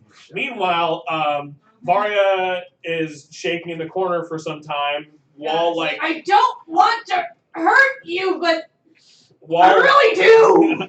Wolfing out. It takes a little bit of time. At this point, the water is like up chest high almost. So here's what's gonna happen. You basically can take 2 actions, or you can take it like one of those actions should be like a speech or a words or a choice, right? Okay. So and then in the middle of that speech, so either before or just after you get to your point, whatever poignant point it is, the airlocks will all throw open, which will wash you out into the hallway, and then you can run after them. So you have a chance to sort of like. So I'm basically saying right now, I'm buying you a way to like leave words unsaid for later episodes. I do this for you, chat. And if you want, you can knock them around a little bit between now and then too, or do something else. Actually, because we're connected to the other people in the wing, Mm-hmm. I get the feeling there's something they're doing something, Mm-hmm. and I'm getting a sense we're probably going to get out of this room. So I'm actually going to go ahead and just like go for him, Mm-hmm. and I'm just going to lean into it Mm-hmm. and go ahead and like almost like claw at my own self, which is going to give me a wound, but it's going to let me take Grim Claw because I know that they need help. Okay. And that's the only way that I can do it is if I can get out of this room. If they let me out, Mm-hmm. I'm going to be able to take all of that with me to where they are at. All right. So go ahead and take a wound. And I flipped over Dream Shadow, so technically I was hidden. You were just reaching out where you thought I was. Ooh. Maybe I could smell you because you don't ever take a bath. Oh, I'm taking a bath right now! Shit! It's like brother and sister. Yeah, from here up. Yeah, like, Why don't you ever wash your hair? God. Oh my god. Look at Leia, I think you mean. Wait, what? I'm gonna look at where I think he is, and it's like another time. Now is not it. And as soon as you lean in, you can hear this voice sort of whispering, fair, enough.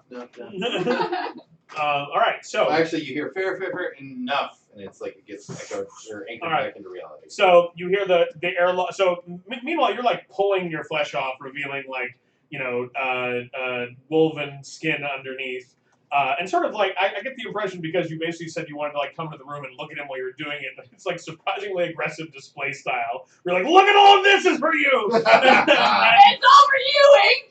Yeah, that's like that like terrible movie Twisted Physics where like as you pull off your skin, you're bigger underneath than you could be before. Like, wait, that's not how that works. But you're like, and then. How do you feel about Tesseracts in the chat? Leave a comment below. And then like the final, and then the water's like rolling up over your heads, and like the final airlock just slides out of place, and like whoa, and then you're like basically pushed out of the room. I don't know. I don't think that is in keeping with how science works, but fine. And you're pushed down the hallway and sort of splits it. Yeah. We're following the water along the path. Counterpoint, we're playing a storytelling game where we're immortal badasses, so don't worry so much about physics. All right. Yeah. Okay. You know what? I'm just gonna doggy paddle a little. Yeah. Somebody draw that. You've convinced me. I'm gonna stop worrying and learn to love the bomb. Meanwhile, Nightsteed triggers the solar flare and horror movie teleport abilities for downstairs, so you two both have your flares, which is good news. So Idalia like presses up against the wall, and then I imagine like sort of bad kick-ass style movie. We have like a tight shot of you like smiling as you suddenly go like gold nova, and you already disappeared. So now you can actually, because you have your horror movie teleport, you can arrive anywhere that's inconvenient for the enemies when you unhide. Varya, you tumble into the water and then end on your feet and head off running. You'll quickly make it down there. Ink, you're gonna have to take a round to walk. Even running, you don't have the Digitride legs to do it. I'm into it. So now it's time for the torch. So Smashy smash. So one of the three of you should take the torch. We need to do a cycle of the three of you before Ink can join in. What are they called? The chanters. Nope, whalers. The whalers have broken out of their Marley, homes. the whaling Yes, whalers. they be jamming their way down the hall towards Simmer you. down. Nice. Simmer down. Whalers are coming from the front of the facility towards the staircase, so they'll actually first encounter you, Ink. Okay. Whalers are coming from that hallway of sort of buildings. They're jumping over the pit, like every third or fourth one of them is falling into the lava. They're going to first encounter you if you don't do anything else. So there are two whaler mobs, and there's the two chanter mobs that were, there's the one chanter mob and the one whisper gestalt that were over near where the two of you are. So who's going first? I am so ready to jump into these. Okay, do it. So a full-on werewolf essentially is in the main hallway. You know, I can see how this room looks now too. Sorry, just out of curiosity, what are environmental things we can interact with? Yeah, let's write some up actually. Yeah, I'd like to know as I am currently coming down the hallway and attacking Right to go. violently. And we also have 6 redraws. Yep. Let's not Sam, forget that. can I get one of those or two of those blank sheets of paper there? Where? Possibly right in front of you or over by my laptop. Because I have some ideas. Like full-on sheets of paper. But I'd like to know what else I can use on top of it. Because I love it too. Just 5 racks of weapons. Yeah, it's just all racks of weapons. Racks of weapons for Is days. it not like So I make Maybe like it's on top of the- gloves for the racks near of the weapons, sound and I box? just all Alright, hold on guys. I can Harp, work harp. it Harp, out. I have like I like it. a bunch of it. Oh, it's right. Is it under the keyboard here? Oh yeah. That'll be Way paper. back you. There we go. That was fun. Yeah, we're doing okay. Yeah, we're doing good. Good times. All right. Good Okay. times. It's gonna be an interesting character dynamic from here on out. I like it. I like it when the wing can have some actual. Just because like, I sort of tried to be interplay. badass that one time, and I died. And then you were stuck with me. Okay, Story of my so life, folks. Oh my Story of god, if dating you life. end up in my head again, this is not gonna be okay. I'm just letting you know. I'm gonna be more Obi-Wan than R2D2, just so you know. It's never all gonna right, be there's a okay. rack of weapons there because Mac's playing and we need to support that. There is a. Let's see. There is a corpse clutching a shield. And it won't let go, so you have to take the whole thing. Let's see. There is lava, which people who are Idalia can probably throw around with gravity. I like it. There is. Let's see here. There is rubble. Betty or Barney? It's you Bam Bam. Hey. No, that's the other room, sadly. What are some other items that could be in this area? Oh, there's water from the pipe, so you can play with that if you want. Water, and we'll also say And, water. yearbook photos. Yeah, pipe, and then there is. This is a double one. There is chant.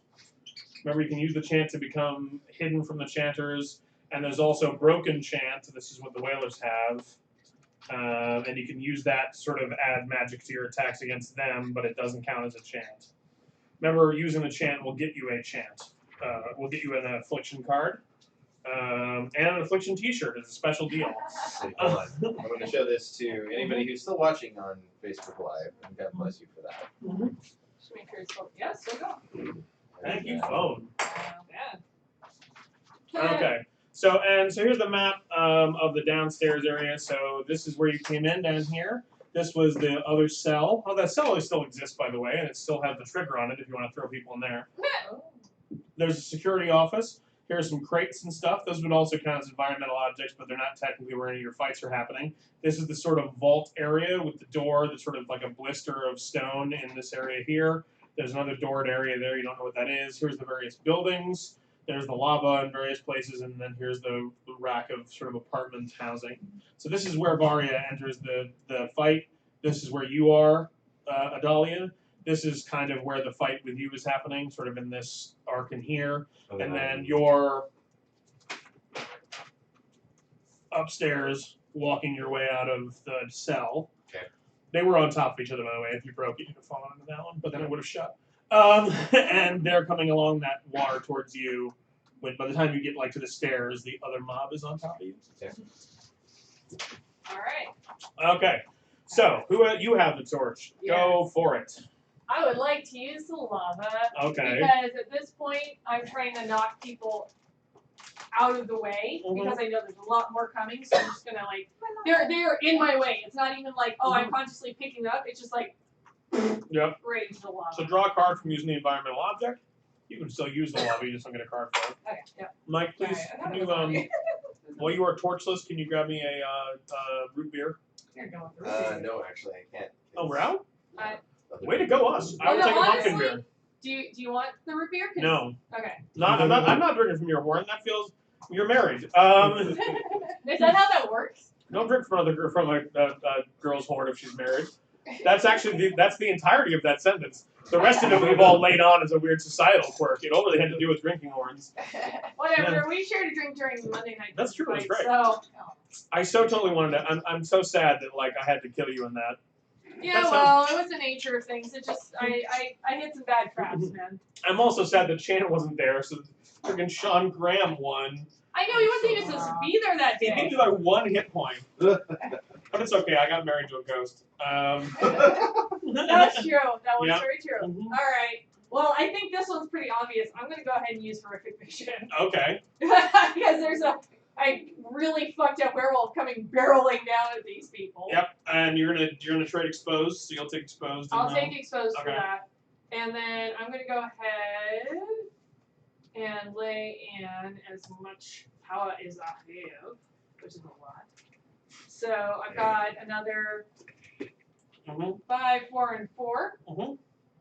So You should lift those up to the actual camera at some point. Yeah. Ready? This is a lot of damage. No, that one. And I did that. I did that on the way. Ooh. You missed it, but I did it. Good. All right. Okay, so let's see. That's 9, 16, another 3 here, so that's 19, and another 4 is 23. And do we have anything else that I can? So you're at 23 right now? Yeah, that's pretty good, right? Couple sparks. What the fuck? Be fancy. And I'll let it be It's 25. 25. All right. And I'll let it be brutal damage because the lava is fucking brutal and you're knocking them into it. So let's see. They have it. They actually we're gonna start. That mob starts with 3 sparks because they've been draining it from you as you use sparks near them. So they have a defense of 5, 6, 7. So 23 minus 7 is 16. Divided by 4 is 4. So that's 4 wounds right there. That's half their. That's pretty much half their sparks. Boom, or half their health bubbles.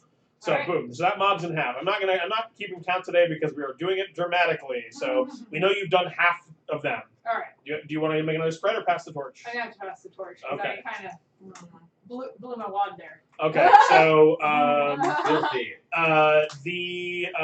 the Chanters will go next. So they're going to make an attack against you. This is an attack of 8. It's just 8. Yeah, okay. My cards are, a little shifty. Alright. Come on, cards. Get with the program. Seriously. Oh, by the way, if anyone out there is feeling charitable, Ink has never been able to use his Positive positive. Yeah, because he hasn't been here. So Because I'm the emo character, and I get that. That's what you want to see, but, maybe a little group attack would be appropriate right about now. I'm just saying. I'm sorry. and you're already on Saying. Saying. Super Saiyan. just Alright. 8. Okay, And well. then his hair looks like mine. You make it sound That's gentle. super awkward. Alright, You can so put stock oil if you want to.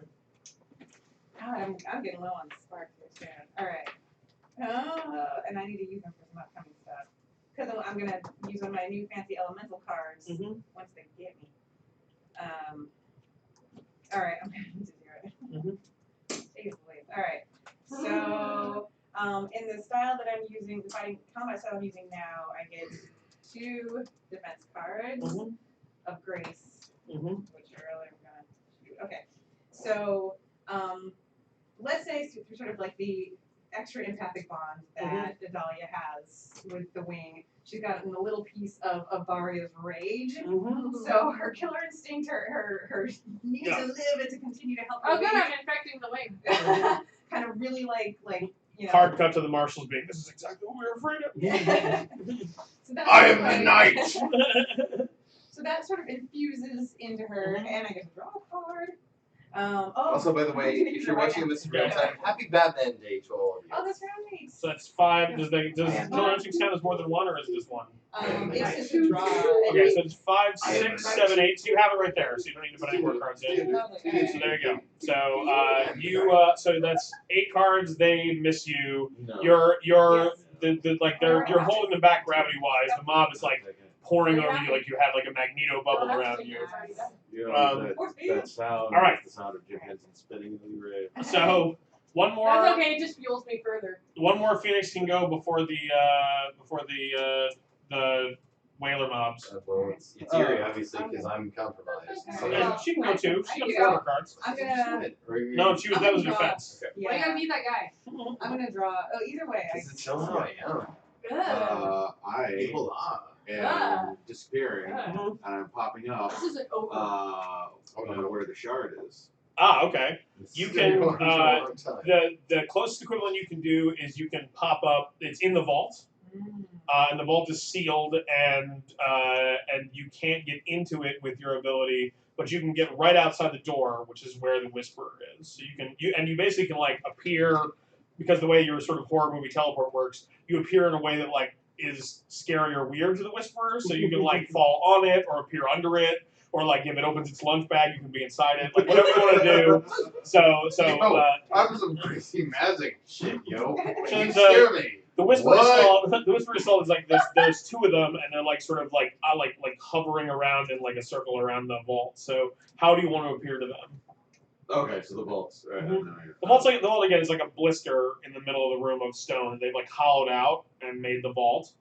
So the story, which you won't get from anyone because they're all dead, but at some point you would get your hands on the psychometry ability, is they very stupidly were like, well, if we have to run away from these chanters who are all out like in the fields and whatnot, we better take all of our artifacts with us too, including the shards. They brought the shards back with them into the city and then locked themselves in. SanchonBone.com. The shards started a chant outbreak inside. They weren't able to handle it, and it basically like shot through the entire mountain city like a wave. But the outer city guards had decided, because it took weeks for it to all happen, and they were fighting, and there was no communication outside, had sealed the outer mountain wall so the chant couldn't get back out. So it eventually just burned itself out. And so basically, like these like few, and the chanters here are like emaciated and like old and like weird, like they've been like holding on through like whatever they can. So it's like end of 28 Days Later style. Yeah. And so these 2 Whisperers and the Whalers, which don't really have any effect unless Phoenixes are in play, like all just sort of were like inanimate in their rooms. So yeah, the shard's in there and they're protecting it, kind of waiting for somebody to like take it out. So. And again, if you cleanse the shard, which you can do you'd have to beat your way into the vault, and then once you get into it, as soon as you can get a hand on it, the wing can put sparks through it and cleanse it, or you can kill all the chanters here and you're fine. Until Idalia like pulls the chant from her deck and says it to a passerby. I'm on my way to you guys, I'll tell you. Here. The chant. It's like the game which you all lost. All right, so I hate that meme. Yeah. Wow. But I also All love right. that movie by David Fincher. Yeah, really good. Yeah. They have a movie called like Fear Incorporated, which is basically the horror movie equivalent of that. I think, where people are like they pay to like have like a real horrific experience. Well, and actually, sorry, hi Chad, me talking again. My friend Graham Skipper, who is the lead in the animated musical, was around a few years ago. Yeah, Oh my God, that's Yeah. amazing. Such a nice guy. Remember the but- Steve Allen Theater? Yeah. Oh, that was amazing. But Okay. he actually got involved in this augmented reality game that is essentially that. Oh, wow. And, like, we talked about it like 5 months ago, and we've talked since, but he hasn't mentioned it. But apparently, it's really good. Nice. Because if he mentions it, they have to come kill you. That's right. Not him. Yeah, and he does either of those things, which I appreciate in friendship. So I'm out of town for like 1 week in October when Sean Graham's going to run the game, which will be the first time we've had a guest DM, which is kind of interesting. No. Oh, it's Keith Baker. No. I'm still a guest to Keith Baker. Actually. So this will be the second. Now this will be the second of the guests who did DM. So Sean Graham, will, or unless Keith's in town, actually, then he'll do it. Fuck you, Sean. You're a garbage person. But then my birthday is October 24th, and then a week later is Halloween. I would say, without a doubt, and I will fight any other show on Saving Throw. We are a much better Halloween, we are a much more Halloween-themed show than any. We have our own werewolf, we have our own walking ghost, copyright the Phantom. We have our, yeah. Well, he's the walking ghost instead of the ghost who walks. Oh, that's right. Oh, yeah. We're good. Yeah. That's the kind of Stan Lee bullshit we Yeah, can pull man. off. I'm like the ghost who's walking, and you're like the ghost who walks. I'm like, Yeah. it's not like the same thing, Totally man. different. Also, my name is Phantom. And like, I'm El Ghostorino if brevity isn't your thing, man. I love the Shadow movie, and I have a love-hate relationship with the Phantom movie. Phantom is amazing. Fucking Billy Zane in a Oh, purple spandex suit. Yeah, for me, it's Xander Drax all day Well, long. yeah, I mean, Xander Tate Drax is Williams amazing. is a goddamn national treasure. Okay. I feel the power. It's Xander Drax. It starts and ends with an X. I don't see how hard that is. It's such a great. He's Anyway. brilliant. He's wonderful. Yes. Anyway, sorry. I want Sorry, a Sing Zach. Brotherhood tattoo, but I feel like I'd get stopped and going through customs or something. Excuse me, sir. Going into Comic Con. Excuse me, sir. We I can't have let you two. in with that I have tattoo. 2 shoulder pieces. Oh, okay. And actually, I just signed up to potentially be on a reality show where I get a random tattoo, Oh. but it is definitely random and not in any way. Here's a penis on your forehead. No. It is here we made a selection of tattoos you would want to get and places you would want to get them, and guess what? We got the one that you wanted. Anyway, Continuing on, things are happening. yeah. Anyway, for your Halloween fun, for the as Sci-Fi would put it, for your 31 days of Halloween, please watch Phoenix on Command, as we are a surprisingly spooky show about Greek era Phoenix people. All right, so you just went? No. Yeah. Oh, you're. Did you go or I'm not? about to go. Yeah, do the thing. So you appear. So how do you appear to the whisperers? From out of the corner of their eye, they see this sort of shambling guy clutching a shield. It just leaps at them, and then while they're dealing with this thing that is leaping at them, then I'm gonna, go from behind them and just, start backing away. So are you going to use the Absolutely, corpse yeah, clutching the shield? corpse clutching All right. So yes, the power of your horror movie teleport animates the corpse clutching a shield Oh. I'm just to hiding behind it. shamble at them. I'm It's beautiful. weekended Bernieing is what I'm doing. All right. You got really quiet. Now we're all just a little bit tipsy and it's fun. We're super into Weekend at Burning. Clearly. Definitely gonna give you 5 for that terrifying because you're using it in exactly the right circumstance. All right, so Chance played the terrifying card. So I've got 10 total plus epitaph for 13, and that's what I got. Okay, the way it works with the Whisper Gestalts is they're protected by a telekinetic field. So you jump in behind them and you drive the chain forward, and it pushes forward and then is thrown back at you. But you can feel that they only have a certain limited reservoir of ability. So you basically, it still counts as taking health levels at them, but you don't get to them until you finally kill them. You know what I mean? So you're just bashing at this telekinetic wall, and you can see the sort of the ectoplasmic life force draining out of them, and you do a couple of good health levels, but you don't take them down. But good for you. Wait, do this. All right, so it's a strength 9 attack from both of the Whaler mobs. No, 8. Strength 8. Strength 8 attack from the Whaler mobs, and that is against the 2 of you. Us two? No, you and her, Okay. because Varya is fighting the one at the lava fields, and you are Okay. fighting the one. Alright, well, I can't do a lot because I'm obviously very, very enraged right now. You're also exposed, right? Yeah, So actually. you can't do anything. All right, so I'm just like, fuck you! So, Snarling at this point. what I'm going to do, Yeah. protective word on her, Mm-hmm. but I'm also defending for myself, Mm-hmm. which I totally absorb, so you're welcome. All right, so Why would you even be doing that at this point? So how much did you defend against, or whatever? But, Oh, really? yeah, because it was 8, right? Yeah, 8. Yeah, and So I did 8. oh, I didn't see the card. Sorry. Oh. So it was grace. Cheater? No, sorry. So it was a 4 grace Yeah, spell. Okay, yeah. And then I was using untouchable, which actually that's Okay. 5, so 9. All right, so you're fine. You're gonna take 3 wounds from the, but 1 goes to him. Okay, so I get 2. Yeah, All because right. you grab one of hers, right? So you take 2 wounds, which puts you in your like optimum. You're hard to maintain optimum, and you're already wolfy. So like now at this point you're just like getting insane. Like insane. Yeah. Yeah. How far away is he? He's up the stairs from you. Like enough that I could throw the vial at him because I have his vial. Oh, that's true. You could definitely make a grace spread to throw it to him when you have the torch. Okay. It's Idalia's turn. All right. So you have 2. So Idalia, you are 1 away from the Chanters attacking again. Okay. So it's going to go from here on out. It will go a Phoenix, the Chanters, a Phoenix, the Wailers, a Phoenix, the Whisperers. So you have time because the Whisperers are like so afraid of. They were so afraid. Yeah.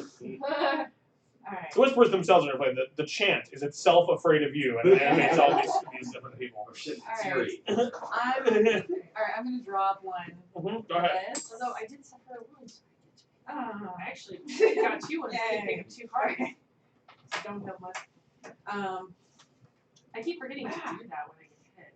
Okay, so I'm gonna get to use my new elemental power for the first time. So it's a little bit wavery, it's a little bit rough, and I'm just gonna do my best with it. I have Pyromancer, and this adds if I burn a spark and it's a group attack, which it is, right? It can be, yeah. Okay, You're attacking a group. I am. So that's 8 to my attack when I burn that. And Nice.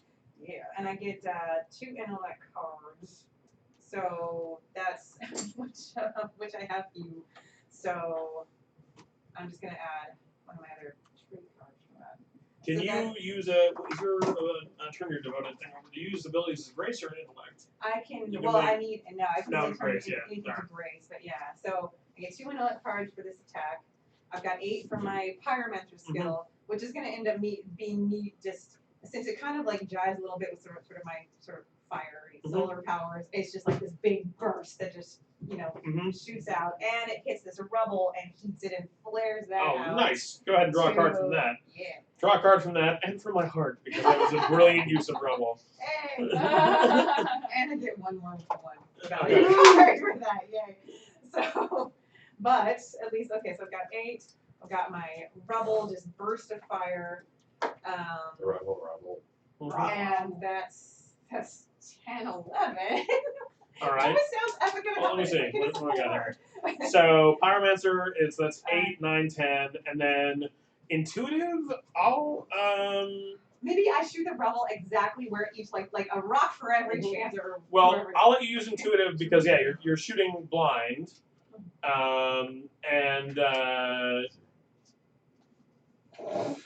But Chan, just say words because it's getting confusing. What's happening? What are you gonna do? I'm just looking for an adapter for her phone. Oh, okay. I'll let you use intuitive, which means you can draw a card because you're using a skill. I can do it. All right, and then this becomes my other defense intellect card for 4. Yep. So that puts me at what, 8, 9, 10.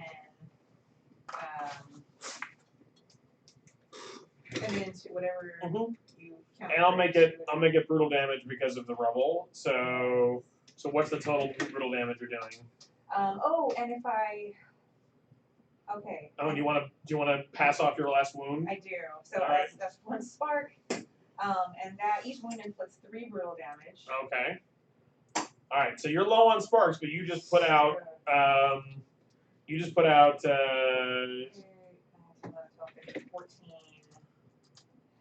14. And any value of the traits.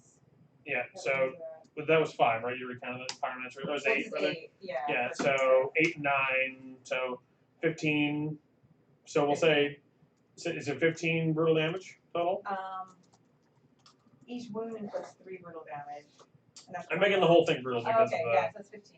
15 brutal damage? Yeah. Okay, so they have a defensive 3, so that's 12, so that's 4 more wounds on them. You already did a significant amount of damage. You finish off these chanters with a big like burst of like full-on solar energy. Like for the folks watching at home, like there's a big burst, like a circular burst, and then from that burst there's like a little solar flare. And it throws hot rocks like throughout, and all the other phoenixes like sort of you see like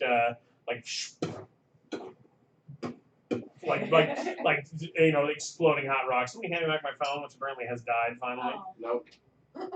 There's that Is it still stat up? we miss. You gotta stop spending time in my head, man.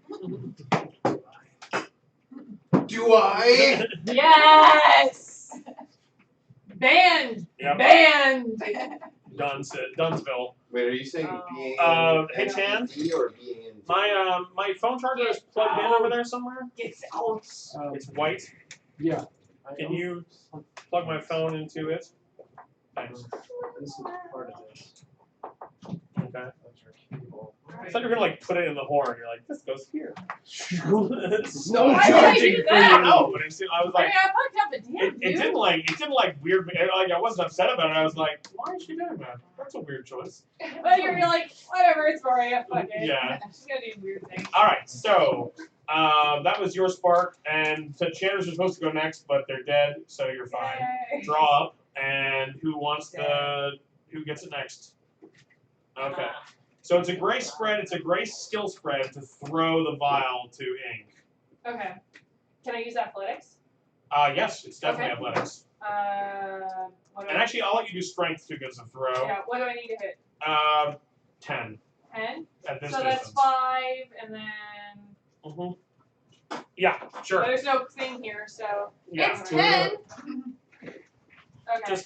I guess just say out loud what's on your cards. All right. I Sorry, had 3 folks. and 5. So that's 10. So you throw the vial. Like, Ink! We're still gonna talk. Do you want to take it? Like, do you want to catch it in your mouth? Well, I want to catch it, and as soon as she does, just break it. And like, Okay. So that's what's your rank in sparks? 1, 2, 3, oh, and sparks. 5. No. You heal 3 levels and it's twice your rank. You heal 3 wounds and twice your rank in sparks. What's your rank? Is 3. 3. So it is 6 sparks. There you go. Vision. Wow. All right, and then I'm gonna take Nice. mine because it seems like a good time to probably do that as well. Okay. And just go ahead, crack it. Go ahead and get back my 3 3 wounds, levels and here. then I probably can't have that many. 9. So to 14, I can only have 5 more anyway. there you go. All right. And I'm gonna say you got to give me 2 cards to use it on your action. So just so that you don't. just discard 2 cards. Yeah, just any 2 of your choice. Alright. So it's not free, and then you can still make any spreads you can make. Okay. There's definitely you guys are throwing baubles of dawn energy between you in mobs of whalers. So All right. Yeah. What's around me right now? I've kind of lost track. you're still sort of in that like corner of the lava. So anything in this list is around you. Yeah, but I mean, what bad guys? Oh, just the whaler mob that is you're like on top of. Okay. Well, yeah. Obviously, I'm gonna use the right Yes. weapon. Hashtag Max Rack. Oh Yay! my. So Zilor. Hey, if people get the wrong idea and use the hashtag, I'm okay with that. That's good marketing. I'm happy to be marketing fodder for you, Sax. Oh well. So I'm gonna go ahead and grab a cat, and I'm gonna go ahead and attack them with the rack of weapons. I'm just gonna scoop up all of them weapons and just Real damage. go nuts. At this point, you feel like weapon racks see you coming and like like lean into you like a warm embrace. You're well known amongst weapon racks. So let's see. I've got 12 for my cards. And then another 4 gives me 16, 17, and 18. 18. That's not bad. That will finish off that mob. So that. That's what I got. Well, you know what? I'm gonna leave them. They need one more hit because they were at half and yeah. So Those motherfuckers. sorry. And they're gonna attack now. So their attack, that just like Chanters, their attack gets worse every time. Okay. So it's 9 both ways. Let's see. I'm gonna go ahead and use Vengeful, Okay. so I can make an attack back against them. And then the only other grace card that I have is a 2, so that gives me. I think you're still exposed, so you can use Vengeful. Yeah. Okay. So you're gonna take 3 wounds back. Sorry. All right. Just as well. 3 wounds back, and then you can attack the back. Go ahead to that. Okay. You're taking an attack 9 as well from the other Whalers Inc.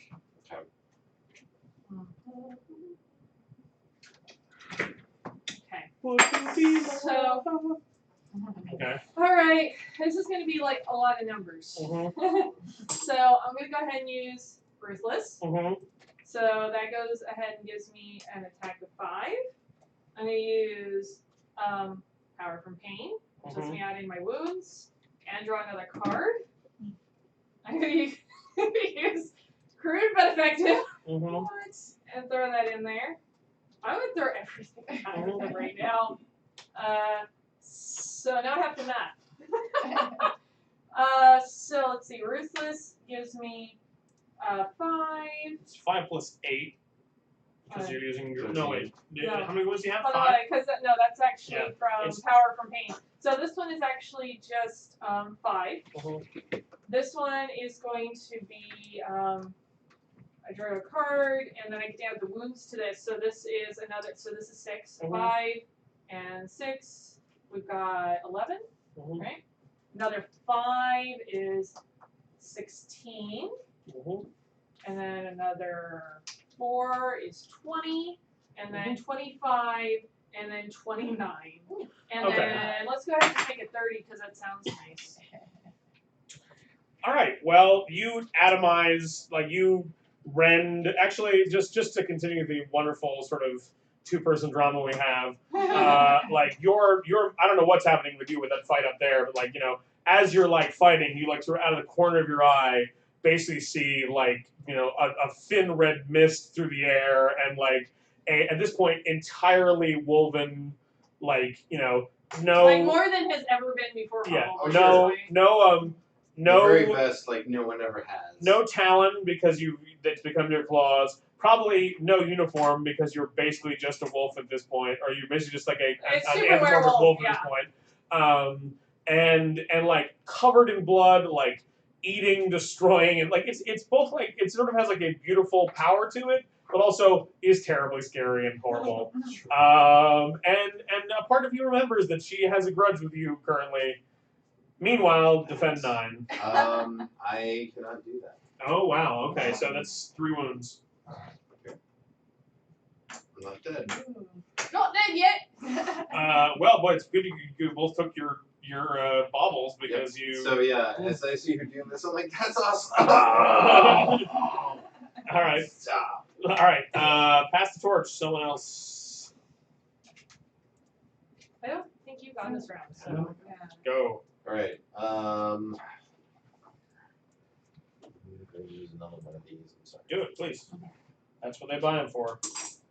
Folks, remember you can buy redraws for these fine folks, so they will survive if they wish these things.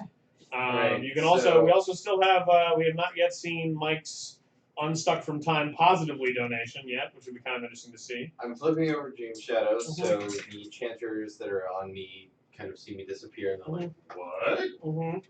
So I'm using this 5 grace as intellect for my attack.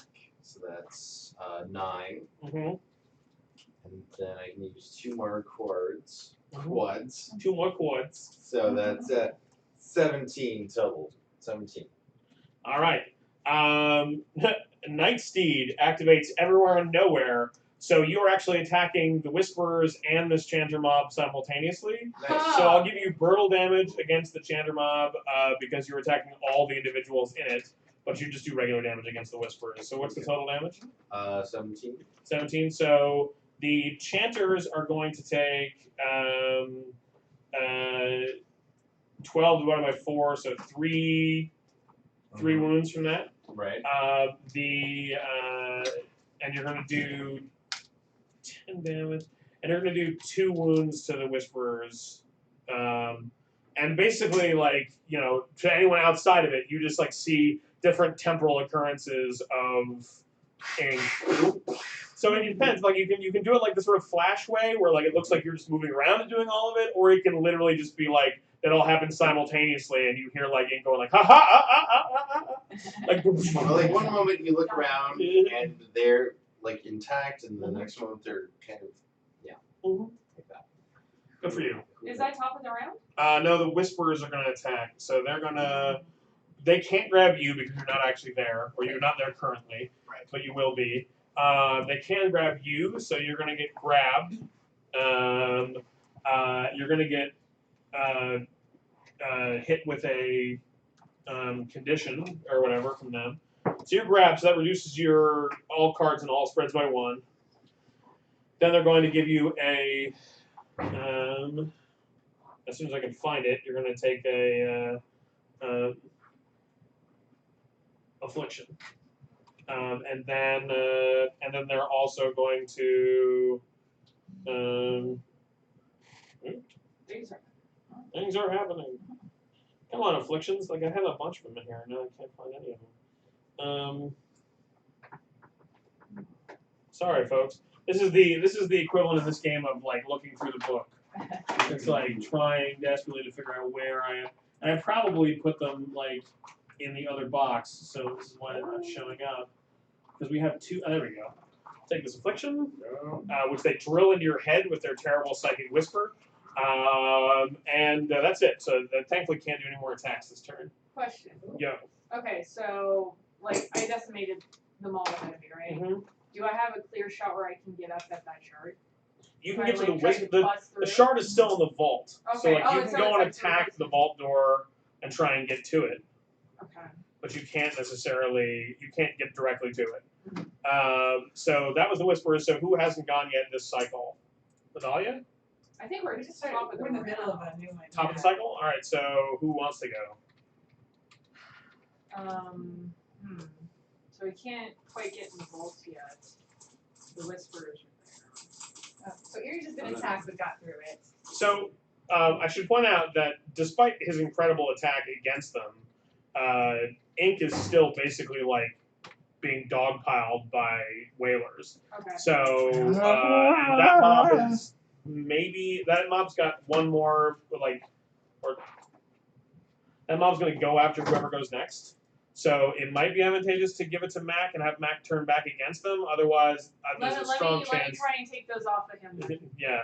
All right, so I'm gonna flip towards them. I have superhuman reflexes, so I'm gonna use that. I'm gonna go ahead and burn a spark so I can grab an extra card.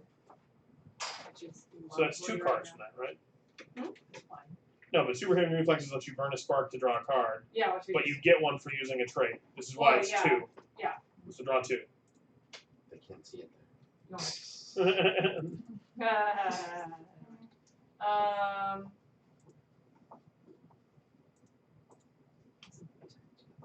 I'm gonna go ahead and use crude but effective because at this point that's pretty much all I got going on right now. I feel like you're sponsored by Crude but Effective. I feel like they're like, and I know there's only one of those cards in the pack. At least maybe 2 if you somehow manage to draw one from like the other box. But you somehow get one in every hand. It's amazing. I can actually lay down probably one more right now. Well, are you raging? 1, 2, yeah. So what's your attack normally? It would be 3 right now, but I also have 2 traits, which allow me to lay down more cards. Well, no, it's the total amount of non-trait cards you Got it. played versus the total you can attack with. Okay. And what is your normal attack as written? Because you're enraged, so you add one of that as well. Yeah, so I got 3. Okay, you're fine. Okay. So that goes ahead. That's so that you could discard to give her one. That's what I was waiting to see 6. how bad. Yeah. And then 12, Mm-hmm. and then another 4 is 16, and then another 4 is 20, 25. Okay. What do you got? I can give her 3. I can give her 3 too, so that puts her at 31. Okay, We let's can do deal that. with some first. So for the purposes of the role play / like dramatics of it, like, you know, Mike is now like jumping through time, like you're knocking them off you, but they're still kind of piling over you, these like sort of half living corpses. And then like now like a full on 9 feet tall and like rippling with muscle and like, you know, Pyrean steel claws out to here. This gigantic wolf comes running back up the stairs at you, and for a moment, and then another moment, and then 5 or 10 moments after that, you're like, she's fucking coming after me. You're like, she's given up on the fight, and she's coming to kill me. And then, but then basically she tears apart everything around you in a terrible bestial flurry. And I'm assuming because she's mad at you, makes it like, you know, like she's like attacking, like here's the, you're here. Here's the whaler, and like you just see claws, and then like she's pushing you over so you can see her killing another one, and then like she's knocking you over. Watch every fucking second. She like full on like like shoulder checks you over, and then like tears one's throats out over you, and so it spills down on you, and then like and then basically like arranges to be done like locked eyes with you. So this is like Lars von Trier's version of Phoenix. Yes, it is. Yeah. Okay. And all told, at the end, you've destroyed that entire mob. So congratulations. Woo! So that mob's out. So now there's just the Whisperers left, who are going to go after whoever's next. So go ahead, whoever's next. I'll take it. Okay. Do I get a draw for like adding to her? No, Okay, that's just okay. Jan combat. Still sorting that. All right. What time is it, Shanna? Sam? 8:30. Okay, so we're gonna wrap up here in just a second anyway. So. Sure. I'm gonna shrug it off. Mm-hmm. So I'm gonna get rid of that. Woo-hoo. I know how that shit works now. So that's 10. I'm gonna give you brutal damage for doing that in front of the Whisperers. Like they're like chan. And you're like, no. I think you mean chan. Yeah, I've heard better chants.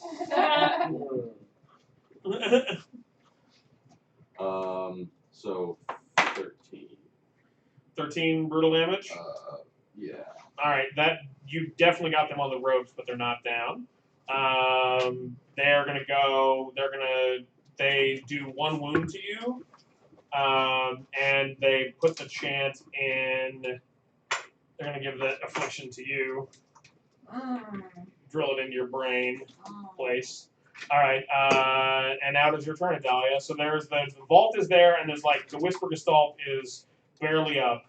All right. So if you take the Whisper Gestalt out, you guys can like cleanse the shard at leisure, or you can burn in there and get the shard as it is. Oh. So I mean, it seems like everybody's got the whispers under control, Mm-hmm. and usually once we get the shard, we kind of have everything pretty well. And I'm in the mix, right? Mm-hmm. You can get there. I mean, you are there. Sure. So if you make an attack, it's against everyone in the scene. So like you don't even need to move. You just arrive at every person. Thoughts? You currently have the torch, right? Yeah. Mhm. I feel like it's Ink's turn to jump on the grenade for the team. Okay. Dude, we can take out. We'll take out the. You guys probably the have whatever really 30 sparks amongst you without having anyone burn out, but I could be wrong. Let me double No, check on that's what it is. right. Take out the Whisperers. Mm-hmm. Yeah. All right. I'm taking. Oh, you do that. Here are the Whisperers. She understood. She Yeah, gets no, it's fine. Took a minute, but. What my friend means to say. He is. All right, so go ahead. I translated them through the radio waves into something more interpretable. All right. So okay. Hey, so Sam, can you press the single side button on my phone to activate it? My phone was supposed to be here like between 8 and 9, and I'm afraid he's outside, like panicking. Just hold on the side, not the up-down volume one. I got it. All right, good, thanks. now the only reason I'm a little reticent to attack is because I don't have a really great card for it. But You don't. They're on the ropes, so you don't need to do much. yeah. Take okay. them out. All right. So I get 2 intellect. Which I don't want. So let's see. Wait, it's the top of your round. You can change combat styles if you want. Let's do that. See, I wasn't sure if it's in the same, like. Yeah, you at the top of every round you pick a Oh, combat okay, the style. top of a round, but even if it's the same combat. Okay. Mhm. Better. All right. When do I have no combat style? I'm sure there's some in there. You just need to die the right way to access another lesson that will. The other thing is because also they're all unique, is like a lot of the lower level combat styles have gone out to people who have died in various ways. So, but there's a bunch of higher level ones though that are nice. Especially, so have another die because you're slow. Another forceful Yeah, come on, like try and run a marathon and die. Yeah, you have a voicemail. Oh shit! All right. Want me Okay. to run down? No, but Idalia, go ahead and make this Okay, action. And we'll see what's going on. So seeing that so many of my wingmates have such a high level of wounds, I'm going to use Savior to come in and to kind of do my best to sort of wipe it out for them. So All right, I'll make that 5. Yay! So that's 5. I get 3 grace attack cards. So then I'm going to make that. That becomes 11. Oh, what am I? There's nothing there. Yeah, showing no one. Because So- 11. Hey guys.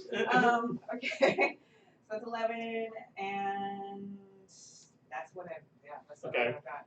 You're still doing. You're still. We haven't been doing it. You've been adding exposed to people you've been hitting. So what I'll do is go ahead and like retroactively add exposed to these whisperers, so they're going to reduce their defense by 2.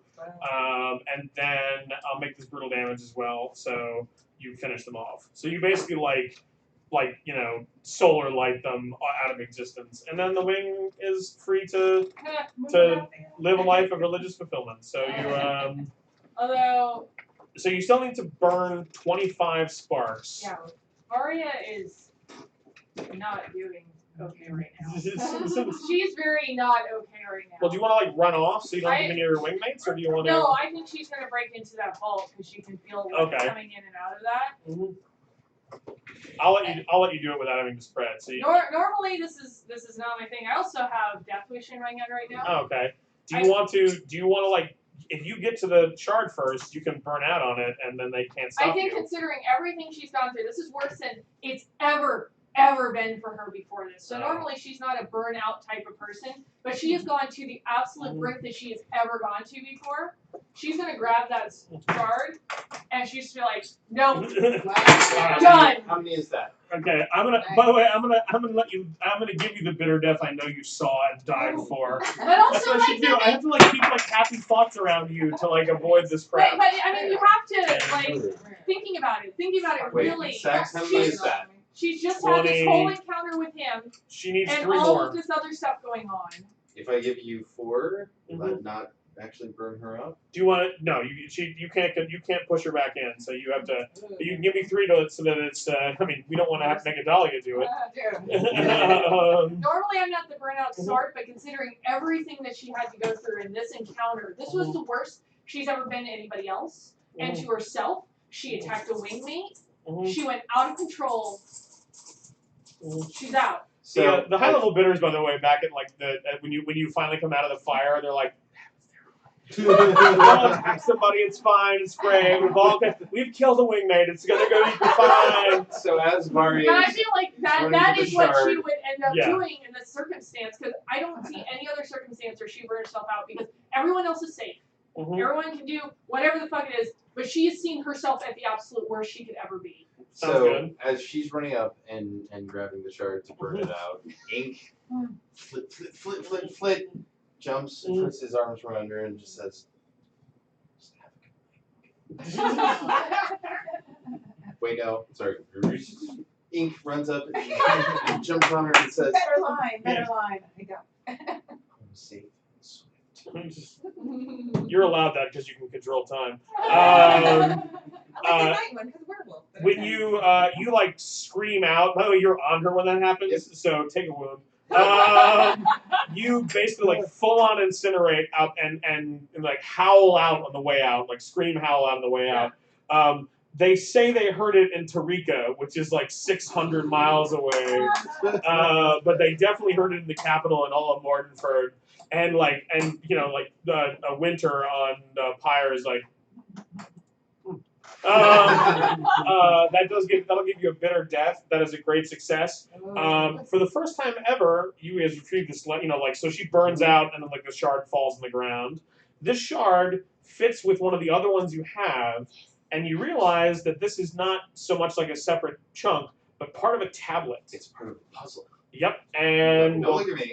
You're not here. I can't. I have nothing to look at you with. It's part of the puzzle. It's part of the Galaxy 7. Yeah, it blows up. It's Galaxy 7. It blows up on a plane.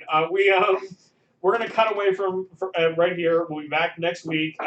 You're not with us next week, right? Is it next week you're out? Actually, yes. I will be out in the woods communing with nature. Yes. No, we'll say that as much as the other bidders like sort of commiserate with you, we'll say that the marshals take you aside after your behavior in this this mission, and we'll find out what happens 2 weeks from now when you come back. Yeah. I look forward to that. Yeah. So fuck them. So either Kelvin or Beans will be with us next week, or it will be a bidder from another wing that they attach to you guys to see if that maybe you're the problem. I am. Spoiler alert, we are. Nightsteed, if you're still watching, you've done such a good job of throwing us flares, and thank you. You've pretty much activated every flare, and I feel like we've only given you like 98% of what you've paid for because of circumstances of story. You get a free flare of a type of your choice. Bam! Braid says Mac will be out in the woods catching rabbits with her teeth. How did you know? You're the best, Braid. So yeah, Correct. so Nightsteed, next week, remind whoever is behind the 1s and 2s while Sam's on sabbatical that you get a flare. You can activate one of the 8 flares available that day. Just because I feel like we definitely we get the most out of your flares, and then there are other times where like the story just ends immediately, and I hate that. And I'll give you one. You can have one in the house. We're gonna fast out of here, as this is way later than I thought it was because I didn't have my phone or my watch. This is Phoenix Dawn Command. Normally we have multiple cameras. There's all kinds of great shows coming up here. Also, tune in tomorrow for a whole bunch of curse words tweeted by Dom when he figures out what the fuck's wrong with our equipment. That should be fun. I'm Sax Carr, and on behalf of myself and Michael Holmes and Tara Strand and Robert Chan and Mac Beauvais. Yeah, I got it occasionally. You got it right this time. We are Phoenix Dawn Command, and this is Sam Proof on 1s and 2s. We love you so much. Thank you for tuning in. Thanks, Thank you guys. for dealing with our bullshit. Bye, bye, bye, bye. All right. Wait. Wow. Try this.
I always wished I had a family, and now I do.